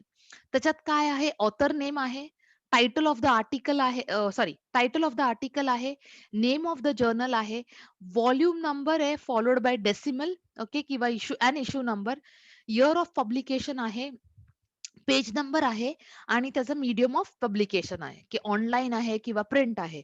आता ह्याच्यात एक्झाम्पल जसं मी तुम्हाला सांगितलं, ते कुठली पण एक स्टाईल देतील. 3 स्टाईल्स रॉंग असतील, एक स्टाईल करेक्ट असेल. पण ती कुठली आहे? एम-एल-ए आहे किंवा ती शिकागो आहे किंवा ती ए-पी-ए आहे किंवा ती हार्वर्ड स्टाईल आहे, हे तुम्हाला फाइंड आउट करायचंय. नेक्स्ट आहे तुमचं A style that is American Psychological Association Style. ज्याच्यात आपण बघतो फर्स्ट ऑथर नेम आहे जे इनिशियल्स बरोबर असतं. नंतर इयर ऑफ पब्लिकेशन आहे, आर्टिकलचं टायटल आहे जे फुल स्टॉप मध्ये फॉलो केलं जातं. जर्नल इटॅलिक्स फॉर्म मध्ये म्हणजे जर्नल इटॅलिक्स फॉर्म मध्ये हार्वर्ड आणि ए स्टाईल मध्ये आहे. व्हॉल्यूम फॉलोड बाय कॉमा आहे जे सेम तुम्हाला हार्वर्ड स्टाईल मध्ये पण मिळतं आणि पेज नंबर आहे. तर तुम्ही एक गोष्ट नोट केली, ए-पी-ए स्टाईलमध्ये इश्यू नंबर नाही देत. ओके. तर ह्या छोट्या-छोट्या गोष्टी तुम्हाला लक्षात ठेवल्या पाहिजेत. नंतर शिकागो स्टाईल आहे. शिकागो स्टाईलमध्ये नेम ऑफ द ऑथर आहे, टायटल आहे, जे डबल कोटेशन. आता हे बघा शिकागो स्टाईलमध्ये हा एक युनिक पॉइंट आहे, की डबल कोटेशनमध्ये असतं. टायटल ऑफ द जर्नल इटॅलिकमध्ये आहे, व्हॉल्यूम आहे, इयर ऑफ पब्लिकेशन आहे आणि पेज नंबर आहे. तर हे तुम्हाला कुठल्या स्टाईलमध्ये मिळतं? शिकागो. तर ह्या स्टाईल्स तुम्हाला दिल्या जातील आणि ह्याच्यातून तुम्हाला फाइंड आउट करायचं असेल, ती कुठली राइट स्टाईल आहे. ओके. हे खूप खूप इम्पोर्टंट आहे. थोडं मायन्यूटली बघितलं की तुम्हाला ते ऑटोमॅटिकली कळेल. तर आता नेक्स्ट आहे अब्रिव्हिएशन्स. आपण कॉमन अब्रिव्हिएशन्स बघूया. अब्रिव्हिएशन्सवर क्वेशन्स बेसिकली तुम्हाला मॅच द फॉलोइंगमध्ये दिसतील. आता ई-टी-एल ह्याचा अर्थ काय होतं? ह्याचा अर्थ आहे ई-टी-एल-ई म्हणजे तुम्हाला जर 2 पेक्षा जास्त ऑथर्स आहेत, तर त्यांच्या नावापुढे आपण ई-टी-ए-एल असं ॲड करतो. जर आय-बी-आय-डी आहे, तर लॅटिनमध्ये ह्याला काय बोलतात? आयडीबेम इन सेम प्लेस. म्हणजे जर त्या पर्टिक्युलर रीडिंगमध्ये तुम्हाला ते वर्क रिपीटेड असलं, तर त्याच्यामध्ये आय-डी आपण ॲड करतो. ह्याचा अर्थ कळतं, की ते वर्ड रिपीटेड आहे. नुसतं आय-डी यूज केलं, की सेम. हे आय-डी पर्सनसाठी यूज होतं आणि आय-बी-डी-आय-डी हे यूज होतं आपल्या वर्कसाठी. सेम वर्क असेल, तर आय-बी-आय-डी आणि सेम पर्सन असेल, तर आय-डी. आणि 2 पेक्षा जास्त असतील तर ई-टी-ए-एल. पण त्याचं नाव पण तुम्ही लॅटिनमध्ये त्याला काय बोलतात हे पण तुम्हाला लक्षात ठेवायला पाहिजे किंवा हे मॅच द फॉलोइंगमध्ये येऊ शकतं. नेक्स्ट आहे एल-ओ-सी-सी-आय-टी इन द प्लेस साइटेड. म्हणजे या वर्कमध्ये इमिजिएट प्रिसिडिंग जर वर्क असेल तर सायटेशन्समध्ये आपण हे पेज नंबर्स इन्क्लूड करतो तेव्हा आपण लिहितो एल-ओ-सी-सी-आय-टी. ओ-पी-सी-आय-टी ह्याचा अर्थ काय? In the work already cited. म्हणजे हे ऑलरेडी साइट केलेलं आहे. ओके. तर त्याला आपण यूज करतो ओ-पी-सी-आय-टी. तर हे आहे तुमचे कॉमन अब्रिव्हिएशन्स. प्लीज तुम्ही ह्याच्यात हे लक्षात ठेवा, की अब्रिव्हिएशनचं लॅटिन फ्रेज काय आहे आणि ते कशासाठी यूज होतं. जर मी सांगितलं रिपीटेड वर्कसाठी यूज होतं, तर ऑब्व्हियसली आय-बी-आय-डी आहे. जर मी सांगितलं पर्सनसाठी यूज होतं, ते आहे आय-डी. जर मी सांगितलं ऑलरेडी साइटेडसाठी यूज होतं, ते आहे ओ-पी-सी-आय-टी. आणि ह्याचं लॅटिन फ्रेजेस काय आहेत? जसं काय एल-ओ-सी-आय-टीचं लॅटिन फ्रेजेस आहे लोको-सियाटो आणि ओ-पी-सी-आय-टीचं लॅटिन फ्रेज आहे सिटो. तर ह्याचा अर्थ हा घेतला जातो. तर एक्झाम पॉइंट ऑफ व्ह्यूनी खूप क्लिअर तुम्ही राहावा. लाइक फॉर एक्झाम्पल आपल्याला फक्त हे फोकस करायचंय, की एक्झाममध्ये ह्याच्या रिलेटेड काही क्वेशन्स असतील. ते आपल्याला कन्सेप्ट्स क्लिअर करायचे अशाने काय होतं थोडं स्पीड वाढते. आपलं थोडं लर्निंग फास्ट होतं आणि आपण फक्त फोकस ठेवतो टुवर्ड्स एक्झाम. तर ह्या पद्धतीने जर तुम्ही अभ्यास कराल, तर डेफिनेटली तुमचा रिव्हिजन पण लगेच होईल आणि खूप व्यवस्थित तुमची पॅटर्न फॉलो होईल जाईल आणि सिस्टमॅटिक पद्धतीने तुमचे एक-एक टॉपिक कव्हर